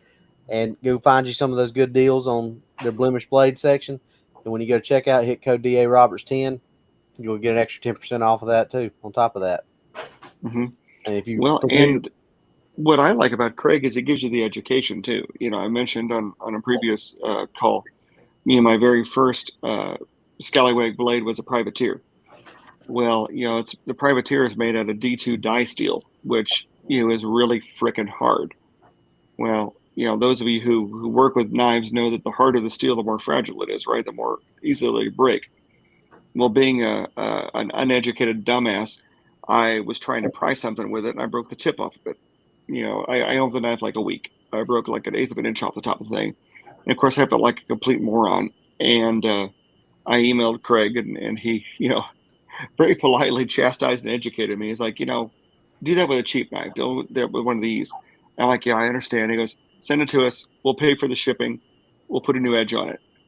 I'm like, that's customer service for you right there. I mean, let's be honest. I broke the blade because of my own dumbassery, and they fixed it. And he didn't have to do that. He sure as hell didn't have to pay the shipping for it. But he made a customer for life, and I started buying as many knives with him as I could afford. And so, it's worth something. Absolutely is. Well, it's kind of the same thing with Doc. Sometimes people kind of look at some of those knives and say, it's kind of expensive. But when you're going to buy a knife, you really honestly get what you pay for most of the time. Well, if you want to spend $10 on a knife, other than the luck that you get from finding some of these on the blemish blades, but if you can go to Walmart and buy $10 or pay $10 for a knife, you're going to get a $10 knife. Yeah. Well, like I said, with Doc's kits, my ouch pouch is about $60. I bought $30 kits at Walmart that aren't anywhere close to what that little $60 pouch can do. And those dark kits, $200, $250, depending on which options you order. Okay, my life is worth a hell of a lot more than $250. Totally agree. I had a supervisor one time that said something because that department didn't provide flashlights. He's like, "Oh, you got to go buy your own flashlight." I said, "Okay, no problem." He said, "Well, I'll tell you a story." He said, another guy asked me that same question that you're asking, and he said, "Well, I'll just go to Walmart and buy a $10 flashlight." He said, "Oh, so your life's only worth $10?" Yep. You're out there at night, and and your flashlight goes out, and you can't see the guy shooting at you. You'll wish you paid you $120 for your stinger. Yep. Yeah. To quote my brother from Mississippi, his kits are not cheap because they're not cheap kits.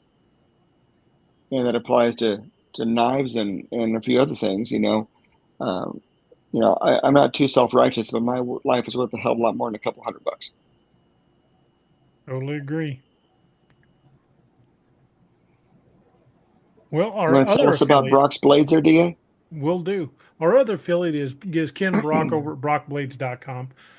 Whereas Scallywag blades are mass produced, they're high quality knives. They're absolutely fantastic blades.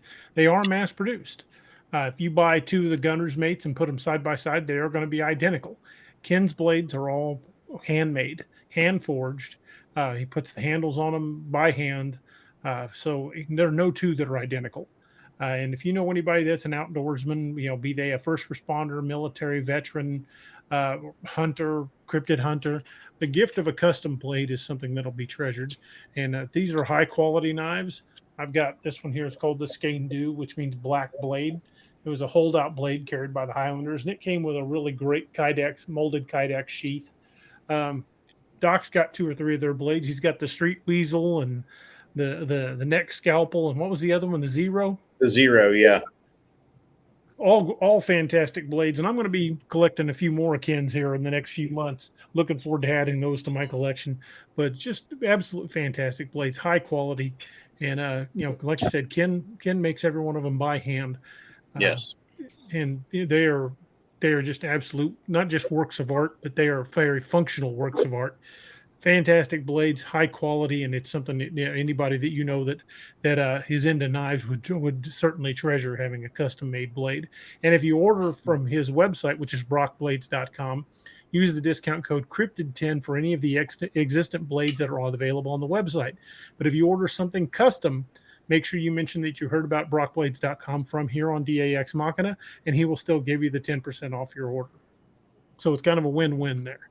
One of the reasons we choose the people we choose as affiliates is because they're products we believe in, products that are proven, and things that I care deeply about. I got into Dark Angel Medical's kits because I carried one as a cop. I trusted my life to those Dark Angel kits, and I can't imagine a better kit to trust my life to. Those trauma kits are second to none. I've carried some good kits in my time, but the Dark Angel kits are the best, and they're also the most compact. As much crap as I had to carry as a cop on my duty belt on my rig, having just taken up the space of that one dark kit was just an insurance. I mean, it took up no more room on my belt than a set of handcuffs. So I was very thrilled to have that because my other kit took up a lot more room. But even those Dark Angel kits are worth their weight. Yeah. Even the ouch pouch. I mean, we're talking a pouch about yay big that will do more than my, 9 by 9 by 24-inch tackle box would do. I mean, that's ridiculous. And I remember when you and I first started, there you go. When you and I first started hanging, DA, you always made sure that we knew where your dark kit was and where your backup weapon were. Yep. And if things, the shit got real, as the saying goes, one of us would be using the dark kit, the other would be using the G26. Yeah. I mean, at the fact that Robby sent me a picture of his EDC kit, the one that DA just showed, the EDC on his plate carrier the other day. And as a result of that, and one of their officers carrying it, a buddy of mine in Oklahoma City PD, let his buddy carry one of my kits for a while. And now they're going to be ordering kits for all their patrol officers for Oklahoma City. Yeah. So that is amazing. Pretty awesome stuff, man. Pretty awesome stuff. Well, I definitely need to get me a kit for my range bag. I've learned a couple of things as I've gotten into guns. Don't go to the range alone and have a kit with you. Yeah. I mean, I never go to the range without a kit. Never do it. A med kit it's like if you can still carry or whatever, you're never going to need it. You're never going to miss it until you don't have it with you. And it's one of those things of it's better to have it, not need it, than need it, not have it. So if you ever need it and don't have it, you may not ever need it again. Yeah. Yep. Well, for Christmas a couple of years ago, my wife got me a cool little range bag, and it just happens to have molly webbing at one end of the kit, of the bag rather, and that molly webbing is exactly the same size as the dark kit. I'm like, perfect, excellent.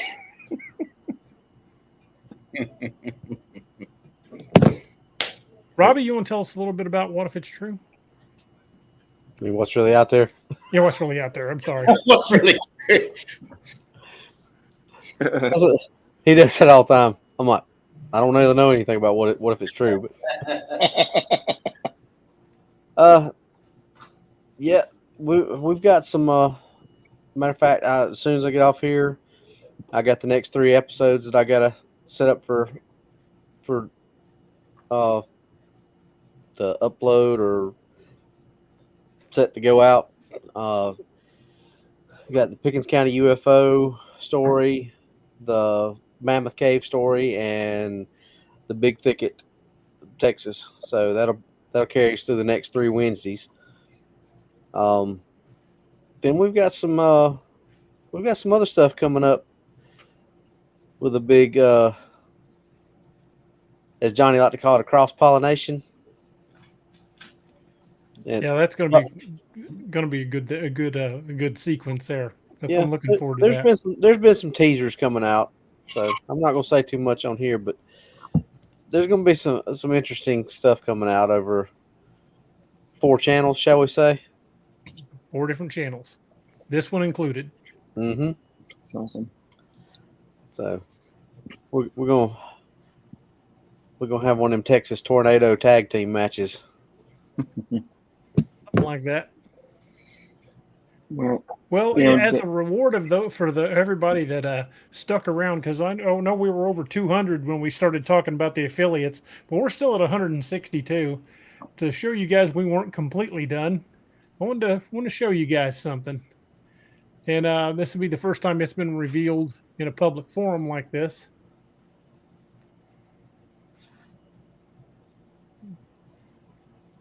This is the cover for the new one. Yes. So that's Dark Frontiers 2, right? That's Dark Frontiers 2. That was badass. It's not 100% finished. I'm waiting for the final touches to be put on by the artist, but the book itself is done. It's ready to go to Amazon as soon as the final cover touches are done. Hoping to have those done in the next day or 2. I was talking to my artist earlier today, and he said he's going to try to get it done today, if not tomorrow. As soon as I get it, they're going to get those uploaded to Amazon, and it'll be out. So hopefully Monday, Tuesday, we're looking at a release for Dark Frontiers Part 2, The Howl of the Wolfman. And man, y'all are gonna love it. Yeah, I'm super excited. Life has gotten a little bit complicated for me, and I had to kind of step away from the alpha reading thing. So I have not read anything about this book, and I am super pumped. And pretty excited to get it out. So I think it's going to be completely badass. We do a really good job about trying to kind of boost the signal of our friends of the channel, and just as a kind of an afterthought, not that it compares anything with the Dark Frontiers, but our channel friend Jonathan Mabry has a new one out as well. Just came out this week. Anybody who's familiar with his Pine Deep series, he has an anthology of Pine Deep stories called Long Past Midnight that just came out this week. And so, not that Mr. Mabry needs me to boost his signal, but due to the fact that the man had not only came to our show once, but he came to our show twice. He is he's earned my respect and consideration. So we got to have him back on again soon. He's getting ready to release his 13th Joe Ledger book, and that'd be pretty badass to get him on here. We definitely need to get him back. Oh yeah. Folks, if you're not members of the Patreon community, that's patreon.com/DA Roberts author. I'm gonna put that up real quick. I know I've got that in here somewhere. And while you're looking at that, DA, thank you for boosting the signal on my little channel. No problem at all. It's like I said, it's absolutely nothing. I don't care what really transpires with it. I will say that as of right now, I am at 63 subscribers. Nice. When the show started, I had 0. So, I'm amazed every day by how cool the people that participate in this show are. And I'm really appreciate you guys. You get there, Steve. I'm 20 something away from 400 now. That's awesome. Congratulations, brother. And well, a lot of that has to do with the plugin that we've done on this. Well, I hope that anybody that does subscribe appreciates the stories. I mean, they're nothing crazy. They're my ramblings.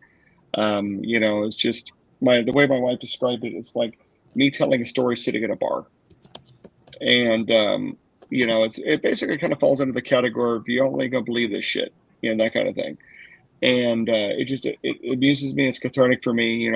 I've been working on my mental health a little bit the last few months, and I've talked kind of DA and Doc a little bit about that, and even Robby for that matter. And it's therapeutic for me to just get the stories out there. And if somebody gets a little bit of joy or amusement out of it, great. And the fact that Blinds and Booze just hit their numbers, that's so awesome. It was kind of exciting to be part of that last week when they hit that magic number. And it's a neat community. We've got, as DA says, we've got some family here making this journey with us. Absolutely. And folks, if you're not a member of the Patreon community, and again, that's patreon.com/DA Roberts Author. But if you want a sneak preview of Dark Frontiers 2, the first 2 chapters are available for the patrons in the Patreon community. They just went up today. Actually, they went up late last night. But if you guys will go by patreon.com/DA Roberts Author, if you're a member of the Patreon community, you can read those first 2 chapters right now. They are already up. For the members of the Patreon community to check out. Also, if you're not a member, there are a bunch of short stories that are available nowhere else that are available in the Patreon community, as well as some other works that have not been released yet, that the first few chapters of those are up for your reading as well. So there's quite a bit to read over the Patreon community that are available nowhere else. Hope you guys would check that out. And we could sure use use your support at the Patreon community, because it does help keep things going more than people realize. I'm not exactly Jonathan Mayberry or Stephen King, so I don't make those numbers when it comes to book sales. So every little bit does help. But hopefully you guys will check out the Patreon community. Again, patreon.com/DA Roberts Author. And like I said, there's a bunch of stuff available over there that's available nowhere else at the moment. And you can get an advanced screening for the first 2 chapters of Dark Frontiers, Howl of the Wolfman. Well, to kind of add in your comment there, DA, the Patreon and the super chats and everything make this show possible. I had no idea of how this whole thing worked. I'm still pretty ignorant about all this stuff. Anybody who joins my channel realize there's zero production value on this whole thing. But the streaming software just to do this show is costly beyond what I understood until you were telling me about it. I'm like, you're out of your freaking mind. That's, it's amazing. Thank you, everyone, for making this stuff possible.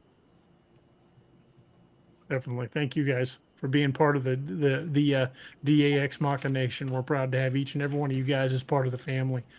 And folks, remember, if you're feeling charitable, well, the charity that for us that's near and dear to all of our hearts is the 22 a Day Foundation.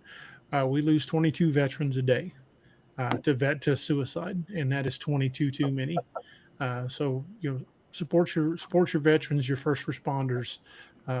Anybody that's worn any kind of uniform, be that medical scrubs down to all the way down to corrections officers, security officers, police, veterans, anybody that's served in any capacity, they deal with some pretty horrible stuff. And just keep them in your thoughts and prayers, and reach out to them occasionally and let them know you're thinking about them. Let them know how much they mean to you, because you never know when that one text message might be what pulls them back from the edge. And again, 22 a day is way too many to lose. So I never had the honor of serving as a veteran. I have most respect for those that do, but I would like to thank DA especially for helping pull me out of the shadows sometimes. That's what we're here for, brother. You've pulled me out of a few myself. Well, when I first had to give up being a cop because my back went out, I was in a pretty dark place for months. And you and I talked a lot. Oh yeah, and I mean, even this community has helped, and it's one person fighting the darkness is a little scary, but you get a few of us together, and I pity whatever's hiding in the darkness. Absolutely. Just reach out to those you care about. Let them know you're thinking about them. because you never know when somebody who's putting on a brave face has a smiling face, what what might be hiding behind that smile. As it's a rough world, and it's getting a little rougher every day. And my hat's off to those men and women that are still out there putting it all on the line to keep us all safe. So, big thanks to all of them. Shout out to each and every one of them. Shout out to all of y'all who've made this channel possible and who have stood by us as this channel has grown and will continue to grow, hopefully. So the sky's the limit for the future. But we've kind of started a tradition here at DAX Machina. We always end the show on a toast. We started doing that a few weeks ago, and it's something I want to continue. There's an old song that's very near and dear to me. It's called "The Parting Glass." It's an Irish folk song, just a beautiful tune. It's a couple hundred years old. It is an old tune, but when you think about the lyrics, there's really several meanings. When you think about them, it's not just talking about somebody going home for the night for the bar. It's also talking about lifting that glass to those who don't go on, to lifting the glass, the ones that we've lost along the way. So one particular poignant section says, "But since it fell unto my lot that I should rise and you should not, I'll gently rise and softly call. Good night and joy be to you all." Good night, everybody. Cheers, mates.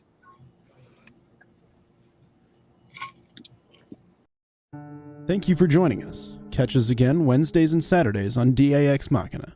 A special thanks to all our channel members and Patreon supporters. Please make sure to like, share, and subscribe.